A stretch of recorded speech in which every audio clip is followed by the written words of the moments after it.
Grit and tenacity. Insane clutch potential. If I had to describe the two teams that have made it here to grand finals, for the Mozzie members, I would say grit and tenacity. They have overcome long odds to be able to earn their spot here. And on the other side, the good fellas, I call them the burglars, the kings of organized crime. Their ability to just snatch rounds away in circumstances they had no business being able to absolutely impressed me, and I'm not at all surprised to see them make such a deep run in the tournament. I think we have an insane grand finals lined up here for the PAX Arena, Almost Pro, Valorant 10K Open. My name is Albert Haloran Haley III. It's my pleasure to be your host. And before we jump into things, I just want to take a moment to personally say, no matter what's happened, at the end of the day, we are all on the same team. And this is just me speaking personally. We all care about competitive Valorant. We all want to have a good time. We all want to see really good matches. And this is my first time getting a chance to host Valorant. And everyone I've worked with, in front of and behind the cameras, they've all been amazing. They've been professional, and they put their heart and soul into what they're doing. And I truly believe that, and I thank them for that. And on top of that, our two teams, no matter what's happened, they have earned their spot here. They have made it this far and overcome a lot of strong opposition to be able to make this play and to get here to the grand finals. So I'm hoping that everyone can join me in my excitement for the grand finals. Let's get into it, though. On the analyst desk, we're gonna have Bala, TW, Kura Haneko. Guys, we have an insane match ahead of us. Kura, you casted the game with Mozzie members, if my memory serves. Yep. And you saw firsthand how hard it was for them to find success consistently in game number one. Can you give us some insight to the grit and tenacity you saw in them to be able to ultimately take that series we saw them in on Thursday? Yeah, for sure. So the whole thing I was talking about during that series was the adaptation that came out of Mozzie Members. So I know they did fall in Haven, I believe 13-4, which is a pretty big gap. But then coming back from that, they're like, all right, we're adapting some strategies from Zero Marksman. We're going to use those flanks. We're going to make sure to at least look out for it. And they were able to shut down the KO in the next two maps. So I think that's going to be really important to look out for because Goodfellas does play a KO. Yeah, and something to note too, they were behind on that second map. They were down 7-5 at the half. It pretty much went exactly the way of Haven, minus the extra rounds that they started occurring at the end of the half. So literally they came, you talk about grit and tenacity, that is exactly the story from beginning to end. Yeah, I mean, mental fortitude is so important in a game like Valorant. To have a game one like that where it's 13-4, and in an instance where I believe throughout the entire best of three, they kind of had the upper hand in the pistol round and a few ensuing rounds after that. So to fall behind and say all right, guys, let's brush this off. Let's get going. I think that's incredible. On the other side of that, though, Bala, TW on Icebox in particular, the Goodfellas, they were winning rounds that they truly had no business being able to win. Give us some insight on your thoughts about their clutch potential. Yeah, I honestly think that stacking this team up against any of the teams that played, they have so much raw talent. You know what I'm saying? Fiend is absolutely nasty, cheat code.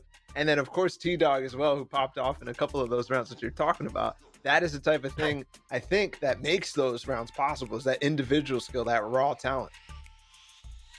And in a game like Valorant, being able to just, put a round on your back is so incredibly important. So when you have a deep roster of 5 individuals that at any point can just have insane X Factor potential, you got a dangerous situation on your hands.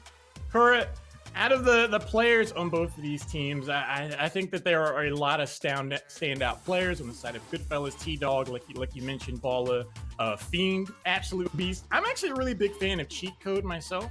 Over on the side of Mozzie members, though, they are no slouches either. They have players like Zerk. Is there a player in particular that you're looking to have a really solid performance here today? Yep, I'm actually going to be looking at Streets because as I remember before, the flanks, making sure to catch that out and just making sure that the team can just push on to whatever site they want without having to worry about their backs. I think that's honestly really, really important. Yeah, I think he was one of the most selfless players in the entire tournament that I think I've seen. He's always there for his team, and he's always fulfilling the exact role that they need, right? Whether it's an anchor down on Ascent when he's playing that site, he is perfect at doing what he needs to do and staying alive just in the nick of time for his teams to get in there and get involved. sometimes having that workhorse in your team that just, can always pull their weight and then show up when they need to, that just having that baseline set and you can rely on that is such a confidence builder. And I think we've seen that in play for that team overall. In terms of agent selection, we did see a good number of KO matches on Thursday, and I think every time that agent's value made itself readily apparent. Kura, how do you feel about KO in terms of these teams? You think we're going to see a lot of that here in the best of 5?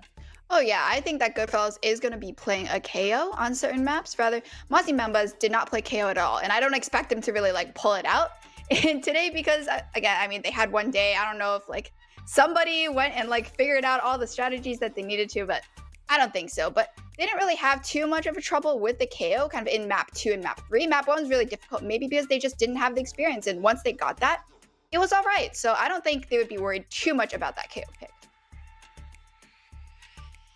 Paula, in terms of, tendencies between both of the teams, we've had instances where Mozzie members, the first few rounds, they come out of the gate strong. They somewhat fall behind, but then they turn things around and pull things out in the end.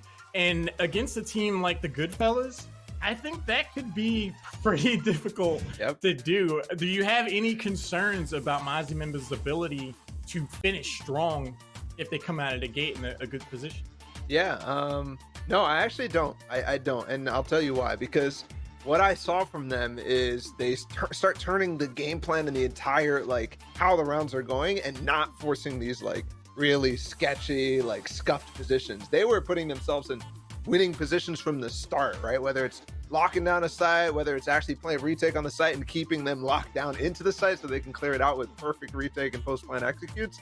That's the type of thing and style that I expect them to be doing if they come out to an early lead. However, if they don't manage to do that, if they aren't rolling like I'm talking about, that's where things will get dicey. If you leave Goodfellas in a position to be able to, take 2v2s, that's where I think they have the experience to really rise above.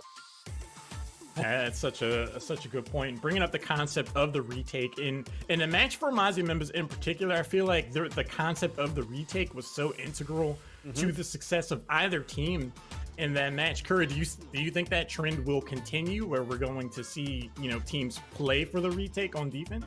I really think it will because, I mean, with all the fraggers on Goodfellas, you don't really want to engage in those 1v1s initially because if you're playing down with a 4v5 retake, you're at that disadvantage and definitely you do not want to do so. So if anything, if maybe we have someone playing down the site like Streets, you might just back off the site, let them have it, and then do that 5v5 retake. Okay. Now one agent select that piqued my interest on Thursday was Astra. And I didn't see that agent do super, like, I won't say it didn't do well, but it's just like, you see an agent selected like that. I kind of want to see a play or a round or two where it's like, okay, that's why you took that character. And I didn't really have that moment. Balla, do you think we're going to see Astra in this best of 5? No, I don't. I don't think either of these teams are super high on Astra at this point in the meta. Even though there's still arguments on whether or not it's going to be nice for them. But I think that Mozzie Members has a very solid way to play through, which is playing their Omen on a bunch of different players. Reprieve in specific, when he was on Ascent, and Omen in general, and Haven as well. He was making plays. He was making those TPs really, really work for his team. And then on the other side too, I think that Goodfellas, the way that they play, I think that Astra is going to be really hard to actually implement. Like we talked about, it takes a lot of utility coordination and synergy in order to make that agent work. And without that, then, it's not necessarily that agent is bad. It's just that, is it really worth it when you're not combining with a Killjoy or some Raise Nades or something like that? Especially when there's a $10,000 prize pool on the line. I think we're going to see both teams' absolute A-game in terms of Haven. Let's take a look at the picks and bans to see where our teams are going to be taking us across this best of 5. Now, I want to give a congratulations to Kura Haneko. She unlocked an achievement of A Evil Cat titled Stat Nerd in terms of maps. So congratulations on that. How are you feeling about the map selections here?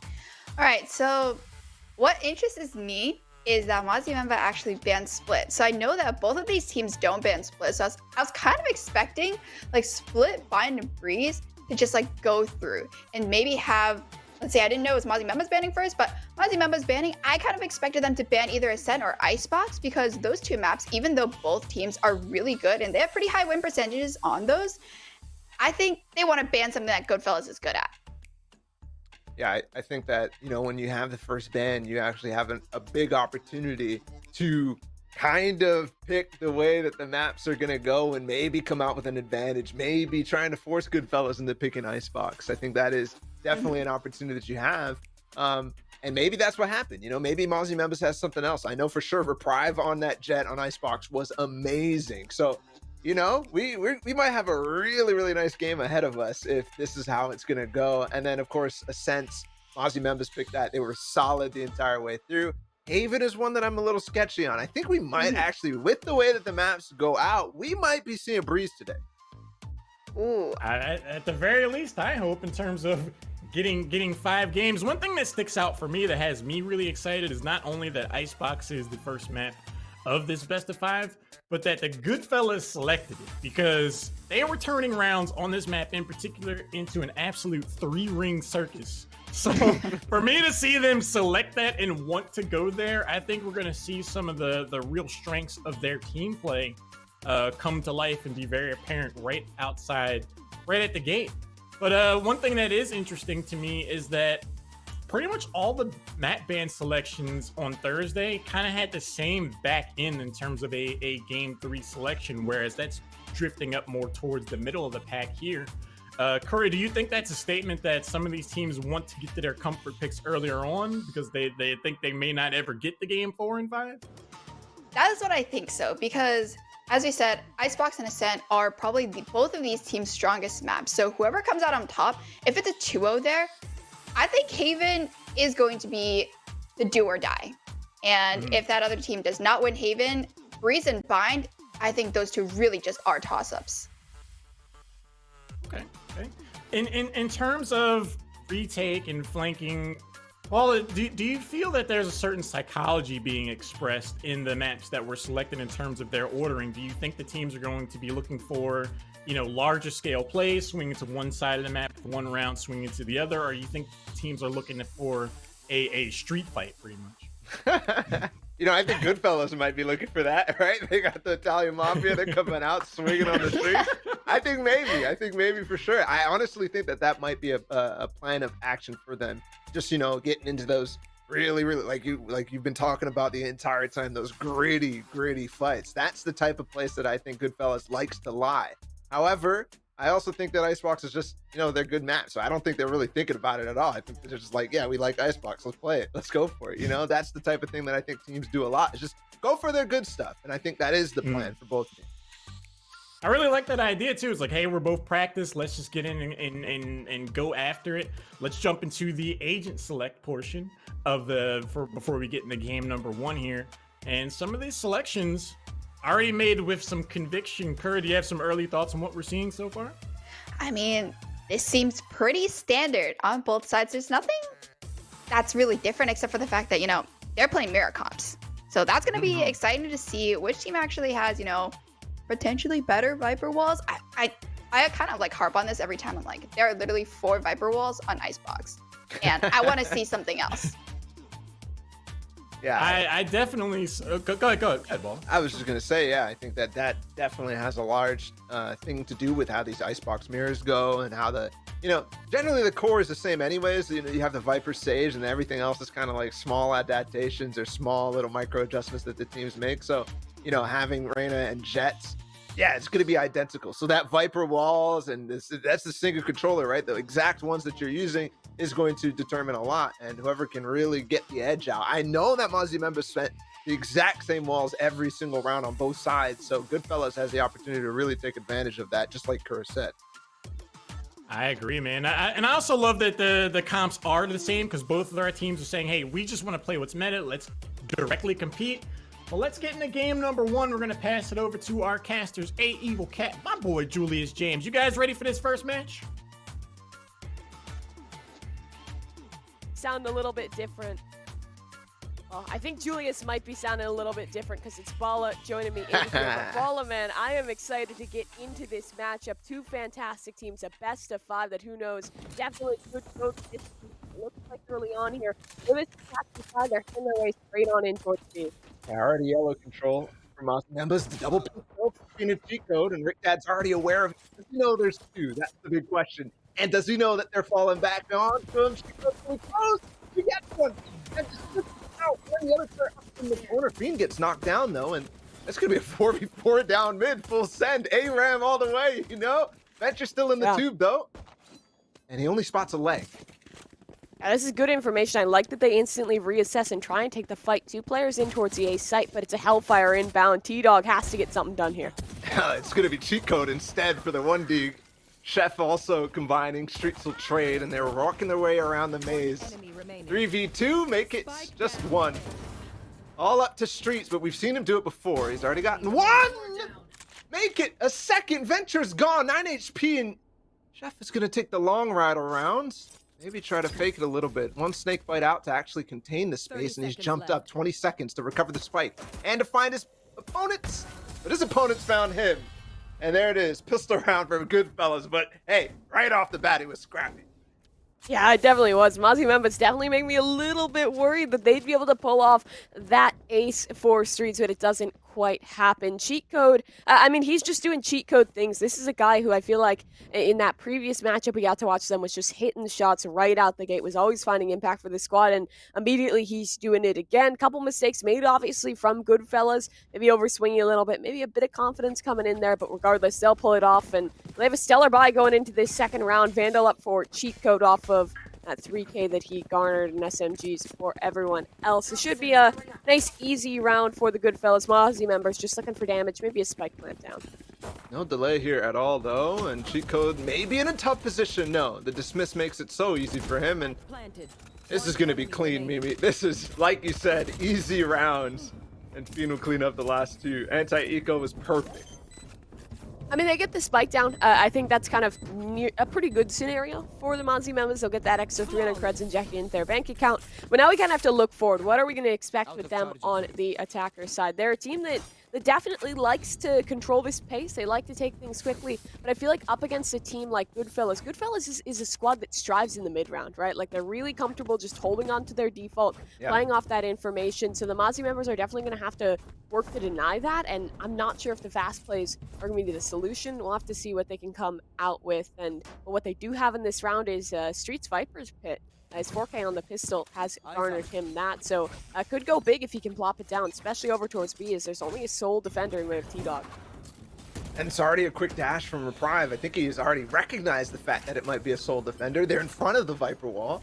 So nothing here to delay or deny the plant whatsoever, especially with this drone making their way out and spotting behind that wall. To be able to get the plant down, and the rotation from the back is already here. He's just making himself a rat here, holding towards spawn. Cheat code, not going to be checking this. This is completely free. You might even get a little bit more. They have to deal with Streets before they can even find this site, and they will. Good from Seth. And T-Dog, still in a nice position. Bomb yet to be planted, but now it will come down.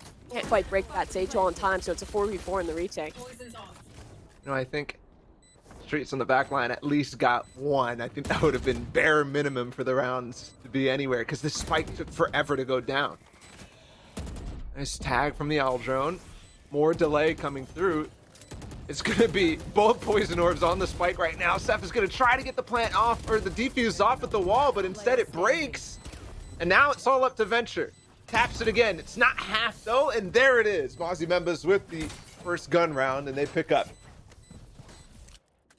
All things considered, not a terrible bonus for the side of Goodfellas. It was a pretty strong round for them because they still had that Vandal. They were able to take down the man holding towards spawn and dish some good damage on the spike defenders. But regardless, Mozzie Members, they'll claim a round. And they didn't even have to use the pit in that one, which is pretty good for them. They'll have that tool in their back pocket going forwards here. And, well, it seemed like what we were thinking might have been just a little bit wrong. They were just working that full 4-man execute. The kind of flank watch towards spawn, it got 1. That's kind of what you need. I imagine he won't do that again too soon because it has been noted, but the speed's really staying at pace. Full tilt towards the B site. This time there's a jet as well, and Fiend, good for the first. Forget the gun advantage is kind of evened out as the bonus carries through for another gun round here. Fiend picks up a second, even though the res was in. It's basically the same look for Mozzie members, but they've been denied this time. Last time, because of the way that they played that eco rushing straight onto A, it kind of called a lot of defense over towards the A side. This time, a lot more spread, right? Absolutely. Good information from Venture. He's able to read this rotation, so they'll send at least one over to aid the arena on site. But it was all just a bit of a fake. Mozzie members working back towards B, but this is what Goodfellas is strong at, right? Once we get into this mid-round, once we slow things down, they're rare to over-rotate. They're fine chilling out on the site, and we see it right here, right now. 3 players in a very quick proximity to B, and Steph will find the info. Wall is up, but they've spammed it already. This is going to be very difficult for them to get the spike down, even considering T-Dog is here, and I believe he still has one more snake bite. Viper's Pit expended on this one too, and it's just the spray through over and over. Reprive has gotten himself in a juicy position though, but nothing found. No sure. Oh, okay, he drops right through, but cheat code's denied. He gets in, dismiss out. Streets is gonna punish. Finally, we think we get the spike down. No, and that's not enough time, but he's in the smoke. That was so close for Sep, especially because he was taking the damage, the decay. He was literally 6 HP on that final fight. Yeah, that came way, way too close. Another 1v1, but another 1v1 that's going to be won out by the Goodfellas. And, I mean, in that round, like, breaking that wall early on was so crucial. They never over-rotated. They had 3 players on the site, so they were able to completely spam it down. It wasn't even just one segment. That was completely gone. And then the pit was basically nullified because everywhere you can plant within that pit is wall bangable from safety. That's exactly what happened. And, well, it was good on the Mozzie members to get aggressive and try and shut that down. It wasn't enough. Now they're on a bit of a tough buy here, but Reprive has a blade. So does Fiend, and he's cleared space towards mid. Oh, he's going fast. Right over top of pipes. Cheat code is in the awesomeness position though. And he finds 1, 2. He might even go for the ace here. They're slowed on ton of front of Gen, but Brick Dad will put him down. And like happened on the second round, this anti-eco looks absolutely fantastic. Unless Shocks has something to say about it. That's 1.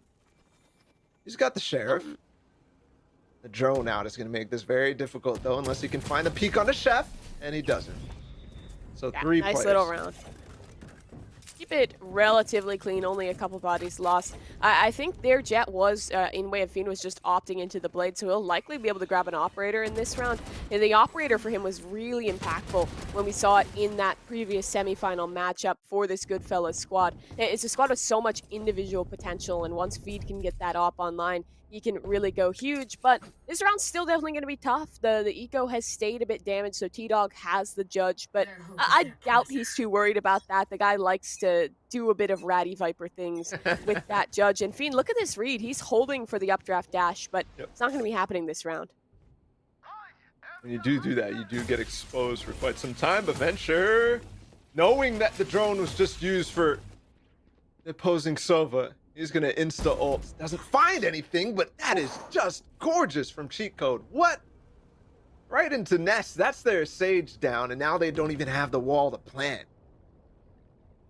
This becomes a little bit tougher, seeing as there's really no refrag potential. Zerk has claimed some space off of the frag, and they reveal Cheat Code's position. He has to fight his way out here, but it's Reyna. Easy dismiss. Cheat Code, ooh, not quite all good. Zerk will shut down, but Venture's still in the back lines, and it's still man advantage with the Goodfellas.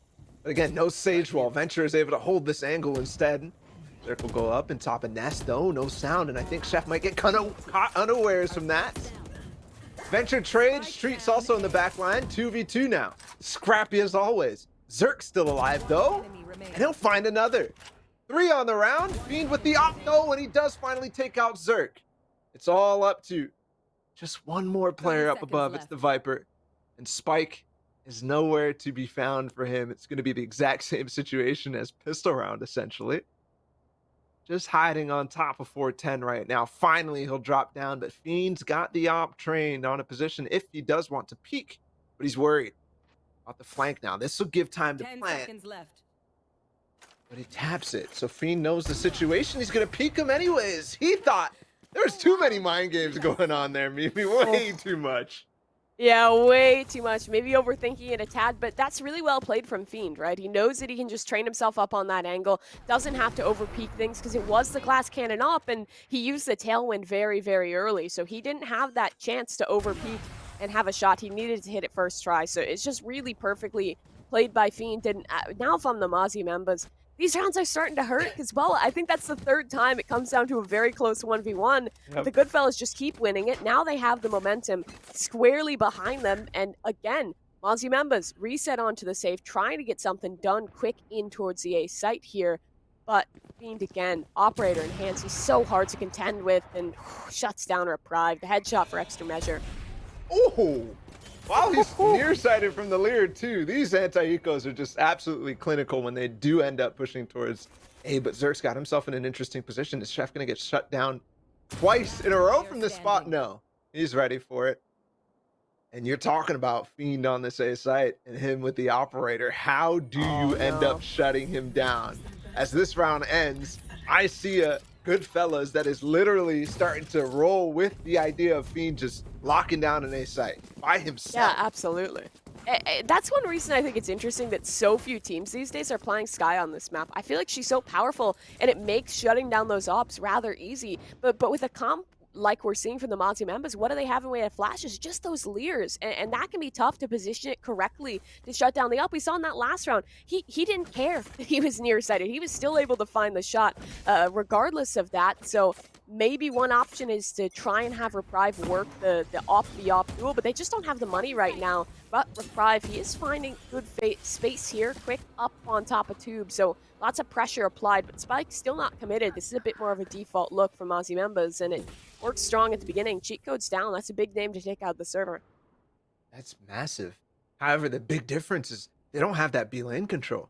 You see that Viper wall for the first time, it feels like it's actually been used over on that B area. So can they capitalize on the early pick? That's the big question. Still tucked in here towards the B side. They're trying to work this orb control. Oh, I think Fiend just maybe nearly saw him. Not quite sure still. It's information. The walk up towards A has been completed, and now the Spike joining this play. It'll likely fall to the retake, but Venture makes that a tad bit easier. And Fiend's position, he doesn't have the tailwind, but he's still holding this line. Could shut something down as Shocks finds the Sage. And Fiend so aware of streets, potentially going for the flank. That's what he was so good at in the series against Zero Marksman. So it's going to be a 3v3 retake. No Viper, no post plan available, except for Sova's Hunter's Fury, but he's playing up on top of Pipe, so I don't even think that's something that they want to use. T-Dog on the flank as well, and he's already found Rick Dad in the backside, but Zerk gets one at least, and he whiffs! Oh no, he whiffs! Is not able to actually get it, and Rick Dad will punish anyways. Shocks there too. Finally, another round in the bag for Mozzie members off of a well-played initial pick and a good mid-round.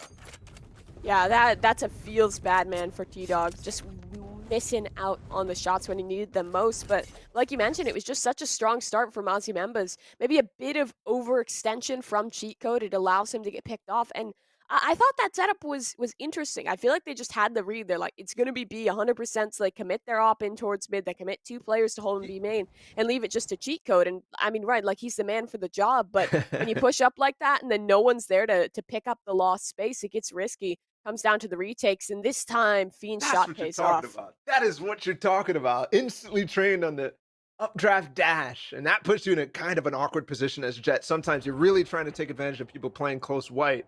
But he's just trained on it. T-Dog, though, playing the back of yellow. He could be isolated if it's well done here. But Fiend gets on top of the bomb box, too. Reprieve back up, and T-Dog is spotted. How does he get out of this? Play the poison orb? That's a possibility, no. Shock spams it through, and I think things will slow down before they speed up as Fiend's still up in the tower, though. And a second kill for him. He is really on fire. And once again, Venture, you call it out every time.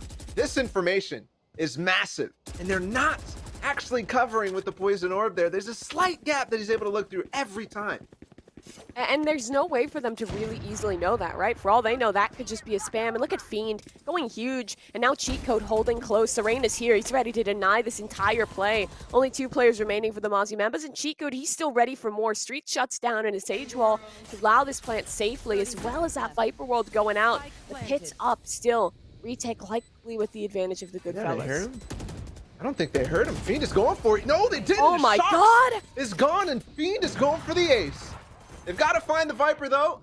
They already tapped the spike, not on it fully. He's going to drop the Viper's pit and go for the 1v4, and it doesn't work. Streets, unfortunately, is not having luck with these clutches, but that one was finally an unwinnable one. Yeah, I mean, that was just a fiend round. Bala, like, I don't know what they're feeding this guy, but he is just absolutely going insane once an operator's in his hands. And, I mean, we talked about some of the options, but they have so little to easily shut him down. And when you pair that with what good information the good fellas have in every single one of these rounds, he can just always be in the right place at the right time. And it makes it's like it's such a feels bad man for Streets, because I don't think he's gonna know that poison orb doesn't hit correctly. Like he probably won't until he watches back the VODs, and he's just gonna be like, oh, that just sucks. Yep. So unfortunate, and they're getting abused because of it. The only thing that they could learn, I think, is from context clues, but I don't even really think that Goodfellas is giving. Well, actually, I guess he is shooting them every single time. So here we go, another push for Zerk. Last time he was able to take good advantage, and he does it again. Him on this entry on this A site is probably the one saving grace. But also look at Reprieve. Look at him. Oh my goodness, Mimi, this is so much space. And look, Seth back turned. He could get some free frags here. T-Dog does sniff him out, but I mean, Reprieve has all the information, and he's all the way deep towards Snowman. They have to deal with him immediately, and he has one. Dashes back. Mozzie Membas, they're looking so strong right now. Yeah, and Chef doesn't even know that he's pushed it again. Another player on the back line. I think Chico might have made a noise because Reprieve is looking for him. And he's out of the mid lane just in time. There's another. As the recombo combines, he almost gets caught by Venture, who's found himself another kill himself. Maybe make it a second. He's going for a 1v5 right now. Mimi. Reprieve, though, is also going for the ace. Just gets one shot off. Not fully onto him, and they're all literally looking down this lane. Reprieve walking up on him. I don't see a way out for this because Venture should not expect this. This is a really, really good play. Sure, circumventing here. Wonder if he's considering trying to keep that up, but he has another 3 frags. If nothing else, like, Mozzie Membas eco is not good, right? Like, the round is going to be over. They will win and out, but that's so much damage dealt. Like, I feel like we need to see a little more discipline out of them to chill out once they have that man advantage, but I also don't 100% hate the push, because I feel like they've been playing a little too straight-laced, maybe getting in their own heads a bit, and this round they just played loose, right? They just let their individuals go, try and find these frags in the 1vx's, and I mean, it was Reprieve to go huge, it was the Reyna to start things off strong. I think that Mozzie Membas as a squad, they do best when they don't overthink it. I was looking at the money situation too, and it looks kind of dire on the side of Goodfellas as well. But it's second to last round, so buy what you can. We'll see how it goes. Get out of my way. Alrighty, Vipers. Go up here. Oh, Venture also combining. The Viper's pit has kind of delayed them, but look at the top. No, T-Dog's found him with the judge. He was trying to get over top. That's usually the way that you counter the Viper's pit, but a little too early, I think. And look at Fiend's off angle. He's up on top of the sage all here. This is so hard to read into, and they have no idea. Zerk falls. He's trying to look for a second, but the rotation has been made. 3 players working in towards the B site, but Goodfellas fully aware of it. They'll send their way forward, and T-Dog's also pushing. There's an owl drone up mid. They have all the info they could want here. Oh, and you're right. T-Dog's got so much space. They literally know what's going on. The only thing that could happen is maybe Streets is, holding the flank or something like that, but in a man-down position already, you kind of doubt that, and they're being cautious no matter what. Finally, the wall goes down. Fiend almost gets the tap through it, but oh, Shox almost caught him by playing over top of it, but that could have been dangerous in and of itself. So they will get it down and potentially be able to play post-plant. The flankers have actually become straight-on approaches, and Chef has found Shox too. 2 persons now. It's just Streets, but we know what Streets can do, and Rick Dad as well. They've gotten it all the way down to even. Shock darts to delay a little bit more. He's watching the angle where Venture's coming from, and he's gone now too. Seth is not able to get it, and from what looked fantastic from Goodfellas, it falls apart. Wow. They just get dismantled there, and it's Streets to do the dirty business. The Des highlighted him as such a man to watch, and they're absolutely right, because even when he's on the Viper, he knows how to use that utility. He knows how to just focus on his gun skill, find those frags, works perfectly in that round. I mean, Goodfellas, that really probably should have been their round to win. I think at one point it was just that 3v5 in the retake, but it felt like they overpeaked a little bit, took some individual duels that allowed Mozzie Members to even the odds, and now here and again they're picking up the pace. But look at this push. They're all down mid. And based off of what has happened in multiple rounds now, I think they can pretty much guess that everybody's going towards B. This has been the key thing for Mozzie Members. So look at this. 4 players are going to come on their flank, and it's literally going to be them playing attack, while T-Dog is literally still playing defense. But Streets, how? How does he have this awareness to know? But it's 4 people on the barrage, and they're holding firm. They not know? Are they double thinking this? No, they're still just holding. T-Dog's stall is so important. He needs to buy as much time as possible. I'm guessing they'll go off that spike tap. That's when they're likely to be most distracted, but Street's still holding this. There they go through, and I think they know now. All players down at Yellow are going to be able to fight this. This is actually a firing range for them, and it doesn't work at all. Completely shut down. The res even makes it a 5 versus 1, and T-Dog is caught with his tail tucked behind his legs, as Reprieve will make it 7-5. 3 rounds in a row there for Mozzie Members. Goodfellas lost something that they had at the beginning of the half. That's crazy that Streets was just holding that, man.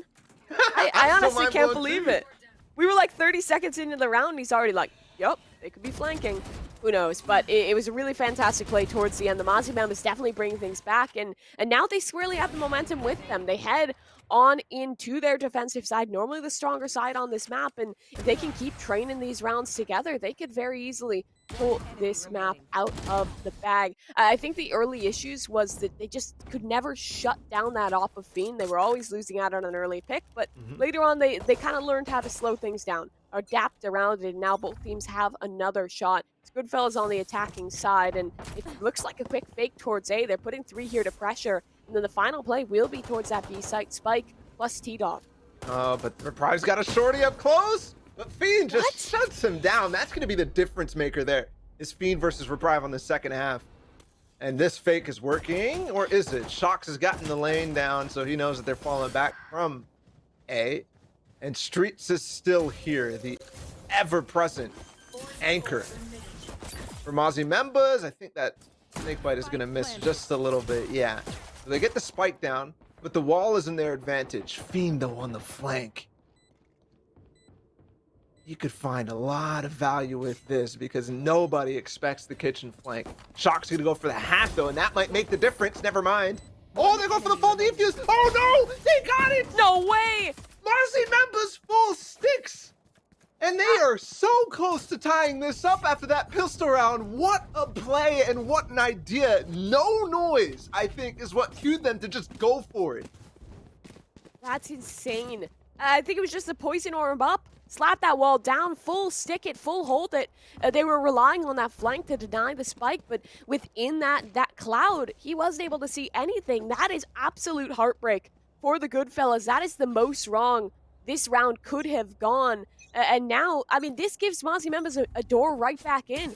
They win that round. They're likely going to be able to take this one in the anti-eco. That'll even them 7-7. And then they have momentum. They're on defense and Reprieve. Dangerous game here with just the Ghost, but Zerk is in position to back him up. It's a force round, so this is still dangerous. And Reprieve has only gotten the Ghost, like you said, so he's actually at a gun disadvantage after winning the pistol. Wall's going to go up again, but they're going to break it in quick work. Reprieve will go for it more, but Cheat Code is destroying them right now, and a Seth Stinger as well. Is there a flank? No.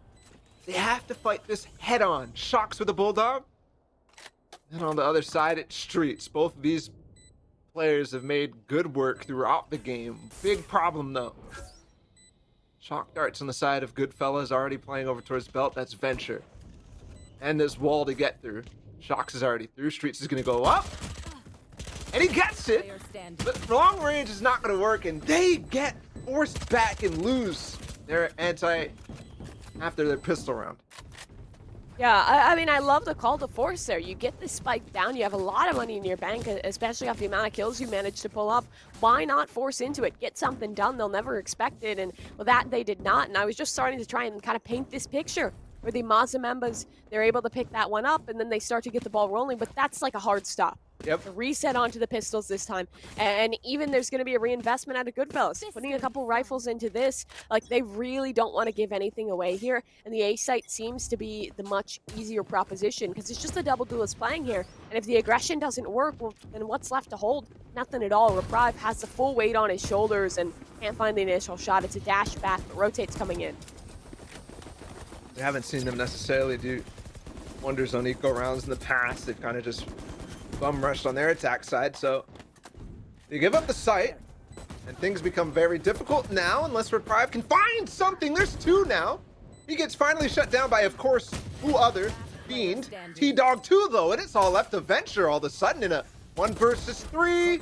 Streets pushing a little aggro. Zerk up on top of the nest. He gets a little damage done. Rick Dad's gonna start to stick. He's about half. There's another shock dart, though, and he gets him. Did he get the half? If he got the half, this is still doable for Zerk, but not after this. Venture has gotten himself all the way up maze, and I don't think that Zerk knows. Nope. A close round, but Venture with the 1 versus 3.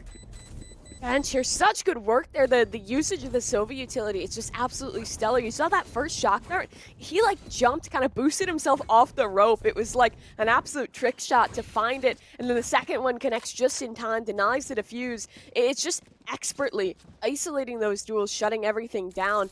But there is a consequence of that, because remember we talked how they were investing a little bit. They were buying up some rifles in that one. So now the purchase is pretty scuffed here. Fiend does have the op. He also has his Blade Storm, which is so crucial. If Fiend can find the same impact on this attacker side with the op that he did on the defense, this could all fall away. But yeah, look, another op up. It's Reprived on the off angle, but he's revealed. Shot missed for Fiend. Both Jets have used their tailwind to no effect. Decode up very close. Drone will spot him, though, and he's going to have to fall back. There it is, Fiend versus Reprieve. He gets the op down. It's all left to Zerk right now, and does he find Venture? No. Shox does find T-Dog down mid, though, an early lurk, and Zerk punishes Fiend again. Somehow, someway, Mozzie Memphis stays alive after losing one of their crucial pieces. And they'll play retake if necessary here, yes. All 4 members not really in sight. Zerk a little out and isolated. Standing ahead. Talk about differences in agents. Cheat code takes out Zerk there. Fiend also against Reprieve. 3 versus 3, though. Things have slowed down. What are the options now for Goodfellas? Either cut noise or exec or try and make a rotation. The lurk is kind of off the table. They know they've been holding for that now. Oh, I didn't even think of this. They have the orb, and now that's Fiend back up. There's no way for them to counter this out. It's a 1-for-1. Rick Dad 30 seconds or left. cheat code as they both pick up a frag, and 30 seconds on the clock. They're still cutting sound. Mozzie members, it looks like they're biting. They're working through mid. This could be a flank because it is the exec to come out. That updraft, though, should give them the opportunity to know that it is going to be A. I thought for a moment that they were going to run out of time, but 10 no. seconds left. Mozzie Memphis gives it up, Spike planted. but it's a double flank. Last time, this didn't quite work out because Venture was able to hold on for a little bit of time. This time, though, he gets away with 1 HP. A dart as well to delay, and Seth will push with it, but do they know Streets is here? Not quite, but it's only 1, so it's not the drastic difference. And Fiend has the op trained on the position. Wow. This guy, just every time he has the opportunity, I don't think I've seen him miss a shot yet. Absolutely insane on the operator, and a really well-played round from Goodfellas. I love that they just cut noise there. Wait for Mozzie members to get aggressive, sweat him out for a moment, find that resurrection back up, and again, yeah, I mean, you brought it up right at the beginning of the round, but it's Venture. He's so good at holding down those flanks, finding that information. They instantly reassess and are able to deny it. And it's been these close rounds. It's been back and forth, but it's been consistently the Goodfellas coming out on top. And now taking a peek at the scoreline, 10-6. It's an eco for the Mozzie members. If the momentum continues, they'll only have 1 more buy left in them. But Shox, aggressive here, finds Fiend. That's an up down. Oh, and they're committed down this mid lane right now. Streets, if he can delay, there's going to be a gun on their backside. He doesn't delay for long enough, though, and Shox has gone back down the other side. Reprieve is coming down the mid lane as well. Shock darts, though, is their second? No. I was scared for a second. That might have changed the entire turn of events. Prive has got the knives though, and he's gonna go for half. Seth on this one. Can he spam it through? No. Snakebite there, and he does get half and loses his knives though. Probably the crucial factor in actually being able to stay with this fragging power. Shox has got the op though. Finds the first. Do it. Go for this res. That's knives back up in the round. Zerk here with the Sheriff. There's just too much of a setup here to make this really work for Mozzie Members. I think they're gonna have to back off. No, Zerk doesn't care. He was needing to die anyways, so I think that's the idea. Op is good here. Oh, T-Dog could very well shut this down. They're both headed towards spawn. They need to hold on to this operator. T-Dog's unaware though.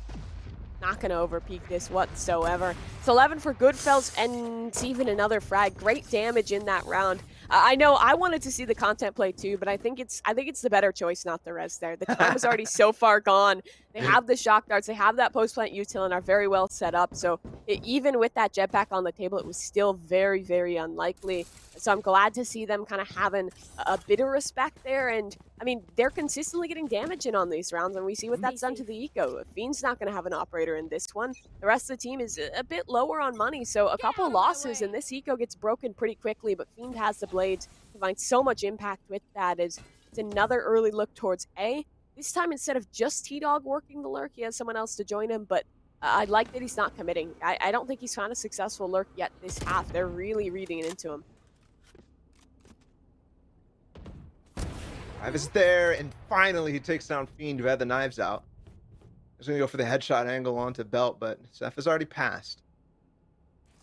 Cheat Code has found his way to Maze. Things slow again. You talk about cutting noise. This is early in the round.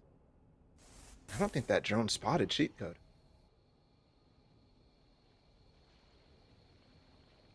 He's going dry if he's trying to fight Cheat Code. He's walked up so far. One holding back down below. He needs to beat Zerk. He will. Should have the information. He saw the barrel, knows where the op is, but Prive able to deny it. So stays advantage of Mozzie Members, but now there's a pit down that makes this retake infinitely harder. That it does. Prive has been the man so far in this round. He's walked all the way out, but feet can be spotted. You end up pushing through exactly what T-Dog does. He knows the exact position as Viper's pit leaves a gap that people will try to abuse, and that's the spam through. Rick Dad is all the way down. Maze, though, and T-Dog, once again, looks like he's trained for this. Looks like he knows how to play it all out. You talked about the difficulty. This is why. T-Dog, excellent player in this Viper's pit. Steps in the back of sight. He gets the third, actually. And now the res comes in. Shox is actually bum rushing through. Spike, though, is an issue. T-Dog with another one. And then the shock from Venture as well. That was his last shock dart, and it combines onto Zerk. What a round for Goodfellas. What a round from T-Dog specifically even. Like, Venture, yeah, he converted the kill there with the shock dart, but it was also just T-Dog's pit. Did 99 damage, down to just 1 HP. All that was left to do was a formality. The little knife... I don't even know what's up with that, but what's up with this map is that it's not looking good for Mozzie Members, man. Look at this buy. They should have been able to win that, but it's just one Viper's pit, one T-Dog, rounds over. And it very well could be the game where Prive still has this up, so I feel like the pressure's on him to try and get something done. The crazy part, too, is that there's actually been a Viper's pit up this entire time as well, so not using it on defense to shut down a lane or something like that. Maybe just not confident. Match point, though, and Mozzie Members once again, man down. Zerk in a very aggressive position. Baby Bay style up in the cage. Careful. And Fiend knows. Yep, there's the feet. Oh my goodness. Right through the gate. This is looking dire, Mimi. It looks like we might be getting pushed to map 2, but Streets is still alive, and you can't ever count him out. Shox finds the cross, though. And that is also massive information for Mozzie Members right now. Still doable for sure. That is. Fiend is still holding this cross like you mentioned, but the rest of his squad worked up in towards B. The Viper still holding close. He has that a very deep wall. This allows him to fight well in this retake, but revives T-Dog, brings that Viper back online. Now it's a full 5 versus 3. Streets really needs to deny the spike here, try and get something done. The pit's up, but they can still plant in this. Zeph's not going to get stopped, and this basically nullifies the pit completely. Yeah, but another pick gets traded. Fiend has been a monster all series. He's looking to lock it down right now on this first map. It's just Rick Dad and streets, and the Viper's Pit is actually working against them here. They have to leave their own smoke against 4 guns trained on the position. Recon Bolt doesn't find anything, spam going through. Don't make it like pistol round. Don't make it like pistol round. The spam works. Rick Dad left alone, and there it is. Goodfellas ends up winning out the first map, 13-6 against Mozzie members. Yeah, I mean, Goodfellas, they were just looking so strong throughout that game. It was a strong attacking side. They were just really good at that mid-round, which is kind of what we expected out of them. They're great at just cutting noise, playing those rotations, reading their opponents well. T-Dog's calling, definitely going huge. I thought there was definitely some moments, some opportunities that the Mozzie members kind of had a foot in the door, but once in that second half we had the Force Buy win, that's when it really felt like their opportunities were escaping them. Yeah, that was a great game. And oh, by the way, hi Mimi. First time we're seeing you Hi. on camera. I love the shirt. Fantastic. Thank that you. game was fun. I really liked Yeah. that. But when you really think about it, though, Aussie members, the only round they got on defense, as we look at the stats, was that defuse on pistol rounds. And if that's not telling for the rest of the series, I don't know what else will be. It's hard to say. I mean, taking a look at the scoreboard here, this was just Fiend and Chico just having like absolute bangers of games. I feel like on that first half, Chico was so good at finding the entries, and once we got on, especially that defensive side, Fiend's operator was just even more vicious than it was the other day. Like, this guy is continuing to impress, and when the rest of the squad is so good as well, like, I don't feel like there's anyone on the Goodfellas, so I'm going to point out as a weak link. Maybe T-Dog wasn't going huge in the frag department, but he won him that round with the Viper's Pit single-handedly. He's calling for the team. His utility was consistently impactful. Like, overall, like, this squad is just looking so good. It was their pick. So there's definitely more opportunities for the Mozzie members to come back in this BO5, but we'll have to see. We're going to send things to a quick break. When we head back on in, it is the desk to talk us through that match and what we're going to see going forward.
Welcome back to the PAX Arena Almost Pro Valorant 10K Open. My name is Albert Lauren Haley III. Joining us on the desk, we got Mimi in a Technicolor Dreamcoat. I like that shirt. I like that shirt a lot. Thank you. Turo, thank welcome you. back. Game number one, I had really high hopes. I thought we would see a lot of action, and that's exactly what we got. Evil Cat, is there a round in particular for you that just really highlighted things for you this game? I don't know. I feel like so many things were going huge for the Goodfellas, but again, it's kind of what you guys previewed. It's the clutch potential. They were just stealing so many of these rounds. They shouldn't have been able to, and one that really comes to mind is that T-Dog Viper Spit in the second half, right? Like, he plops that down, nearly able to find himself the ace just off that utility. Like, these players, every single man on the Goodfellas is so strong on the individual level. We had Fiend just like, it was like a Fiend showreel throughout the entire game, man. Once he got that off in his hands, he was going absolutely insane. Like, this just felt like a match where the Goodfellas were in control. Even when rounds slipped away from them, even when little rough things like that defuse on the first pistol of the second half happened, they still kept their mental strong. They were like, whatever, just one round, we'll come back stronger, and that's exactly what they did. It really is, and it was kind of cracking me up because production. We have some highlights from game number 1. And I was like, "What? You're just going to show the entire game of Fiend pretty much for a highlight reel?" Because this guy was an absolute savage every round. One of the things that really had Kerr and I cracking up, round number 4. Okay, for a second, I thought I was watching a Michael Bay movie. Like, I have never heard so much gunfire in a single round before. It was like a good 30 plus seconds of just nonstop action. I was like, I had hoped for a street brawl. And Kerr, that is exactly what we got out of round number 4. Oh, for sure. And I mean, we just saw the tail end of the replay. Another one of the rounds that I wanted to highlight, just that stick. We saw the stage wall go up, and there are so many people still left alive, and they were able to steal that out. And I was like, there is a chance in the second round that Mozzie Members could have done something, but then after that, I feel like they just lost everything. It really fell away. And Mimi, I saw that cat, by the way. That cat. She was just coming to say hi for a second. I feel like there were 3 rounds that went together that really showcases game numbers 1, like the lessons to take away. Round number 13, we see a Mozzie members who are starting to find a resurgence. They got a few rounds at the end of the first half. They moved over to B, thankfully so, and they managed to clutch out that round. And I really respect the decision of the Goodfellas to say, like, okay, guys, let's do like a half buy, if not like a commitment to what we have, and put ourselves in a position where we can either take this round or find ourselves falling really far behind in terms of economy. And they clutched that out. And I just thought that there was so much cool decision making there to have the confidence in yourself, Kerr, to just say, this is a high risk move, but this is how we, stop this momentum and get things going our way again. Yep, and then after that, I mean, they just had a lot of A focus. They kept going there, and it just worked every single time. They didn't even use that Viper Wall at B to fake anything out, which I feel like I see a lot of teams use. They were like, we're just going to use it at A, and we're going to keep going. And especially also that round, I think Venture with that 1v2 Sova shock dart. I don't know, clutch situation there. I mean, I felt like that kind of just sealed the deal. The mental might have went a little bit boom on the side of Mozzie Members at that point. Yeah, I mean, I feel like this squad overall, sorry, Helen. I feel like they just were in a position of confidence, right? They felt like even if we're on the lesser buy, even if we just have one hero rifle, like put Fiend on an op or pull out the Bladestorm or something, and never have everyone else have a low buy, they still felt confident to take things down. And I think of towards the end of that half, they had that round where they pushed 4 up mid. And kind of worked that big flank with only T-Dog anchoring on the site. Like, I feel like that showed it. They always had a plan going forward. Even when that didn't work out, it was clear what the idea behind it was. It just felt like they were out-reading their opponent this entire match. And even when a couple rounds filtered away, they just instantly were like, how do we adjust around that? Fixed it quickly. Whereas Mozzie Members, when they lost a couple of those tough rounds, the economy was never in order to kind of be able to keep buying in like we saw from the side of the Goodfellas. But looks like we already got Agent Select on standby. It's map 2 of Ascent. Now, I'm really curious to see what happens here, because having the mirror compositions on Icebox makes sense to me in terms of what's strong in the overall meta. But I'm wondering if Mozzie Members is going to go down that road again, just based off the selection alone. They obviously aren't. I'm glad to see them kind of shake things up and try to do something different than what the Goodfellas are bringing to the table. Kerr, how are you feeling about seeing a difference in agent loadout now? Yeah, I think these 2 agent loadouts are definitely what we expected for both teams. Just pulling up the stats here, that is definitely the most played comp for both sides. For Mozzie Members, of course, they have the double duelist, but for the Goodfellas side, they are bringing out that KO. So I know yesterday Mozzie Members was able to shut down that KO from Unshaken of Zero Marksman. So I'm interested to see if they're going to be able to shut down Cheat Code, because as we saw in the previous map as well, Cheat Code, like, he can hold down a site quite well. Now, I don't know what's going to happen right now, so hopefully we'll see some more of that. Let's find out. Let's get into game number 2. Goodfellas up 1 over Mozzie Members. Going to pass it over to our casters. Mimi, Baller, take it away, guys. Well, we are back on into it. Map 2 on standby here. And I don't know, like, Kura, company pick out the KO. We got a Brimstone in the server. Bala, what's going on? T-Dog whipping it out. He's got the stim packs. He's got the smokes. Orbital strikes on deck too, which actually will be very impactful given fact that we do have the killjoy on the side of Mozzie members, but we're into the pistol round, and Fiend just barely missing getting spotted by that turret. He wanted to get a little bit more aggressive. It's going to be a quick B split here from the side of Mozzie members, and this worked out quite well yesterday. Yeah, that it did. Oh, Chico, what's going on? He's found one, maybe a little more. No, Shocks will shut it down, and towards main, it's going awry. Venture reloading. This round is scrappy. Now it's down to a 2v3. The Cypher wounded in Sep, so T-Dog has to make a statement here, has to find an impact, and he dishes out damage. Silva down low. Reprieve looking for the fight. No, knock T-Dog down a peg. 1 HP on both these players from the Goodfellas as the round finally has an opportunity to breathe. The retake here, very, very hard unless they can find something quickly. Look at the position of Shocks, very close up. T-Dog, he's got the frenzy as well, and both low means that this will be quick work, except he fires out the rest of the clip. But that thing is just so fast anyways. Seth will fall, and Mozzie members, they pick up the pistol round on their attack.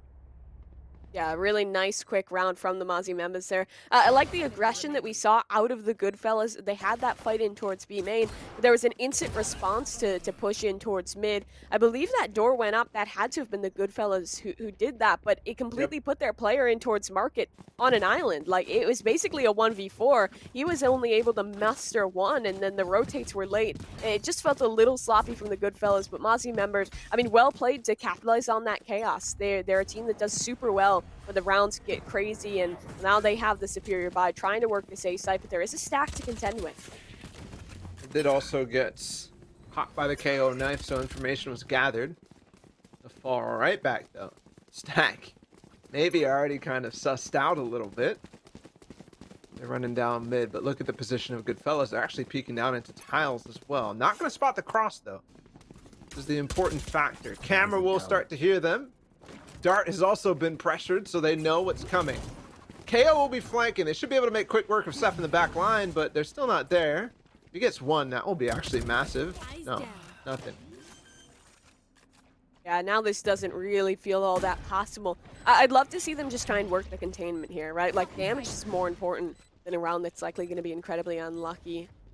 Excuse me, unlikely. Well, it's also unlucky that they don't have weapons, and that's an unlucky situation for Shocks. Shorty gets one. Not going to be quite enough. There's still a flank on the card, so maybe a bit more damage to be had, but the Mozzie members know this. I like that you bring up the containment, because I was thinking the exact same thing, but so is Mozzie members, because they instantly, as they got that spike down, are pushing out of sight, trying to see which side they're actually playing for the exits from, and they basically were not going to be contained in that situation. So well played by them. Yeah, nice little fight on the way out. They do lose one member in way of Shocks, but no big deal whatsoever. Now, Goodfellas, I'm interested to see what the look is going to be like, especially with the Brimstone on this defense, because it's not an Astra, it's not an Omen where you have that kind of sustainable utility. It's hard to keep the pressure up with a Brim besides just the initial 20 seconds you'll get out of each one of those Sky Smokes. So we'll have to see how well they can hold. Odin was considered, but instead is electing for just this Phantom. And well, they're expecting the Odin, they're expecting the Dart. It doesn't come out quite yet. And I love the Ventures delaying this, right? Because they don't think that he's going to shoot it that late. They run straight on up, and now they're just executing. Yeah, they're going for it. Shocks has already got knives on board as well. You might have seen him with just a share, but no. Right over top, Venture and Seth are literally crossfired specifically for this, and Shocks is doing that every time. Is that a Phantom running spray headshot? Of course it is. Oh, make it 3 for Venture. The spray transfer from him is also ridiculous, and Reprieve literally talk about containment. That is the best picture I think I've ever seen in terms of containment with the molly on top. Yeah, dude, Mozzie members, they are so fast. I heard you were just like floored. I was too. They exec that? Like they were fully known, right? Like that dart revealed, and they just full send into the site. And obviously it doesn't go their way whatsoever. Seth had a setup with the Cypher tripwire there. They do circumvent it, but like you mentioned, they're holding. Well read, they're ready for that dash. They know that the Jet's likely to try something crazy. So the Goodfellas finding their way onto the board, but we have another round here where the money's going to be a tad bit more even. And I'm really hoping that the Mozzie members will slow things right on down, right? You have weapons. You don't want to squander this round because this is your way forward. And I like this A main fight. That smoke lasts 20 seconds, so it has so much information to sustain, and as well as the knife up. This is a strong A hold. T-Dog's pushed himself all the way into wine, though, and if they aren't aware, he could really get caught, but he's left on an island like you talked about in that market round, and they're actually just going to play for the orb, which makes a lot more sense. No ult online, but maybe the one in B main is also up. Fiend is gonna push through, and that smoke just mistimed. So they lose shocks as well. He's not gonna be able to dash over. Yeah, I mean, that he was the big man for space creation. Now they have to contend with the Cypher utility, and I mean, what do they have to deal with it? Likely just a shock dart He's out getting there. the Sova, will they even the use Phoenix. that? Oh, yeah, he is. Running back's available. That's perfect. In he goes, but Trapwire slows him down, and there's also the KO knife too, so no other utility for him, and Ceph's found him. Venture's there too. This is another lockdown. Twice in a row, they go for this B side, and Ceph and Venture have combined for so much. Ceph's still alive though this time. He's gonna push through and around that switch house, and T-Dog will clean it up as well. Just well read in my mind from them, and also again, very simple ideas from Mozzie members. Yeah, it is. And I mean, the Goodfellas, they had a bit more intricate round there. They had the trip towards mid, which allowed that double play towards Cat. Initially, I think it was just a Fiend who was holding that Cat position. It was either Fiend or Venture, and then they had the double fight towards main. Cheat codes there to support T-Dog to get him in towards Wine, but once T-Dog's committed towards Wine, they just rotate. Play double towards Cat, keep two on the B site. I mean, it's just a really strong, really well-read hold, and what I love about the Goodfellas is they allow Fiend to do what he wants. It's a team that's fine to flex around their Jet player because they know how much impact he can have, and look at the impact. Information found, he might even pick off the Killjoy. Frag doesn't happen, but the pressure's on T-Dog because there's 4 players postured towards A. However, off losing streets, they have to fall back. They're forced to. They need to reclaim this map control, and just look how much Fiend has. He has support as well from Ceph. Yeah, literally everything is known. I think because of the simplicity of what's going on right now, it's basically like people, all players going over towards one side, and they're going to explode at some point. They've got mid control. This is like so unusual. Crossfire for the defense in tiles, baby. In tiles, and it gets shut down for now. Ceph is going to be able to find the third. They'll recover it a little bit. And it'll be very damaging, yeah. That's too far away to recover one immediately here, trying to anchor down, but he was spotted out. That was Venture. Find the information, and look at the reassessment. They're so quick to change things up, but they might not be ready for this. Teleport back B. Site's free, but he actually never found a Phantom, so it's still just these Sheriffs to try and get something done. Doesn't look like it's going to happen. Only one man to anchor. This feels impossible, but who knows? Maybe Reprieve can pull something crazy. I've clears main for them, actually, so that's kind of massive. They know he's not pushing up. He does have to flash. All 3 coming through here, and I think Reprieve knows, but if they can get him sight, it's going to be really hard for him to actually get back in towards the site to stop the defuse. Here it comes. Reprieve with the first. Flash out as well onto lane. They're going to fall into sight. This is the situation that I was talking about. How to play. When the defuse is forced on them, there's a smoke inbound as well, and I think there is no play here for Reprieve. Yeah, all over. Venture will be the one to confirm that. I thought that he saw both the players run lane, so I don't know what he was checking for. Maybe he suspected someone was creeping up, like crouch walking under his position. Exactly. But, I mean, let's talk about this early round. Goodfellas is just looking so coordinated. They get aggressive, claim all that space, and then they know when to use that tailwind on Fiend to get away, reestablish that crossfire. Unfortunately for them, it doesn't work because it's a bit of an overpeak from the player in towards Link, but regardless, like Goodfellas, they seem to immediately have a solution for everything that the Mozzie members are doing, and it's because the Mozzie members are just like 5-manning. Like the second that they see something, they know that that site is likely where the commitment is going to be, and they claim space elsewhere. That needs to be stopped. Mozzie members really need to kind of return to some kind of a default here, or else this is going to keep happening, and what's even worse for them is Fiend has an op online. We know how much impact he can have. A cheat code, look at this play. That frag completely free. No trade potential. Ceph also finding one as well. Fiend turning his attention back over towards B main, where they know there's a turret early. And the Omen is rotating through. Reprieve gets knocked down as well. Instant cage for Fiend to rotate out as well. Talk about coordination. This is so clean from Goodfellas. And the drone is still up. They're going to spot the last 2 members in here. What else could you do if you're Mozzie members? Now you have to take the gunfights. Rickdad with the first one onto market, and Fiend gets dinked. He'll have to fall off himself. T-Dog coming for the rescue. Maybe he can get a smoke from that distance. No, they're going to fall off, and T-Dog now up close Cat because he knows that's where the rotation has to come through. So well read. Again, he's completely ready for this A play. He will fall off, but he's in another completely crucial position. He should be able to shut this all down. There's no way they hard clear him here, right? They have to, though. No one's looking. He's ready. 1, 2. T-Dog does it all. Every round. Goodfellas knows what's going on. This is starting to look like a potential snowball here for Goodfellas too, because ult's coming back online. You've got now No Command, you got Orbital Strike, you've got Hunter's Fury. Literally all three of the most impactful ults coming online for Goodfellas as the eco starts to slow as well for the side of Aussie members. And I really need to see a change, Mimi, in their style. This approach, you keep talking about it. They're going 5-man in one position. They're looking for the ult orbs that are very obvious, and then eventually pushing through. They're doing it again. They really are struggling to adjust around this playstyle that the Goodfellas is putting out. It feels one-dimensional at this point. And spotting shocks as well also is just even more cues. Now they also had no Phoenix is over here, so what else is going to come? Given that there's no noise anywhere else. There's the delay from the KO. Fragmentation grenade out, but they're kind of no. Look at this. No Command has been popped. And they've got T-Dog in the corner as well. Another smoke coming down. They can molly it out as well. How can they break through? I don't think they can. It's just like super well coordinated, right? They're not stacking any utility on top of each other, just one at a time. And you're right, nothing seen. Hunter's Fury misses its attempt at the dash in, but T-Dog trigger discipline, not shooting just yet. His teammates mopping up the rest, and they didn't even fully commit off that. Only 2 players went. Now here comes another 20-second Sky Smoke. This is so debilitating. Mozzie members, 30 seconds left. They have the lockdown, but I don't even know if you want to commit it here because there's 2 ults that can instantly cancel it out if you do. 30 seconds left. Meanwhile, you see where Prime is just playing Quake 3, like literally jumping ADSing across the entire map. And for good reason, he needs to go back over towards Cat and find something. But hey, guess what? It's Fiend. Goodbye. You talking about reads? There it is, another 12 second. They're gonna save. 10 seconds left.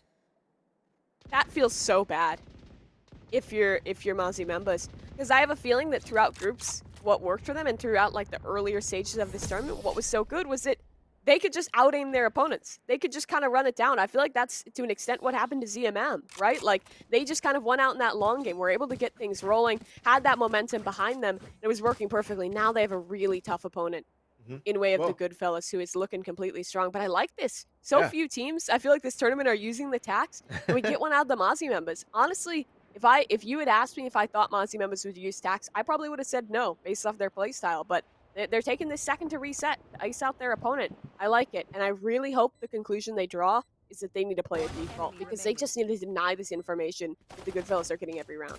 Yeah, they really just need. I completely agree. Start running in towards the default.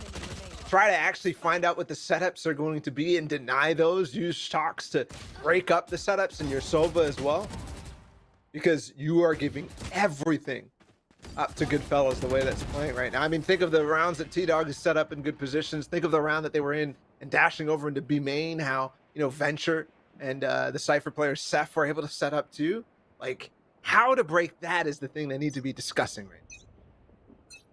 Really do. Timeout will come to an end as well. They have to make some economic decisions here because the money's kind of on a 50-50. 2 players can buy in. The blades are still a good ways away, so that's unlikely to come out. And it seems like the decision might just be rock with 2 hero rifles here. See what Streets and Rickdad can get done. Maybe they're considering using this lockdown because they have all their players postured in towards B. That lockdown could be so impactful to find around here if they decide to use it, but maybe not. This could also be a fake because it's only the Killjoy there.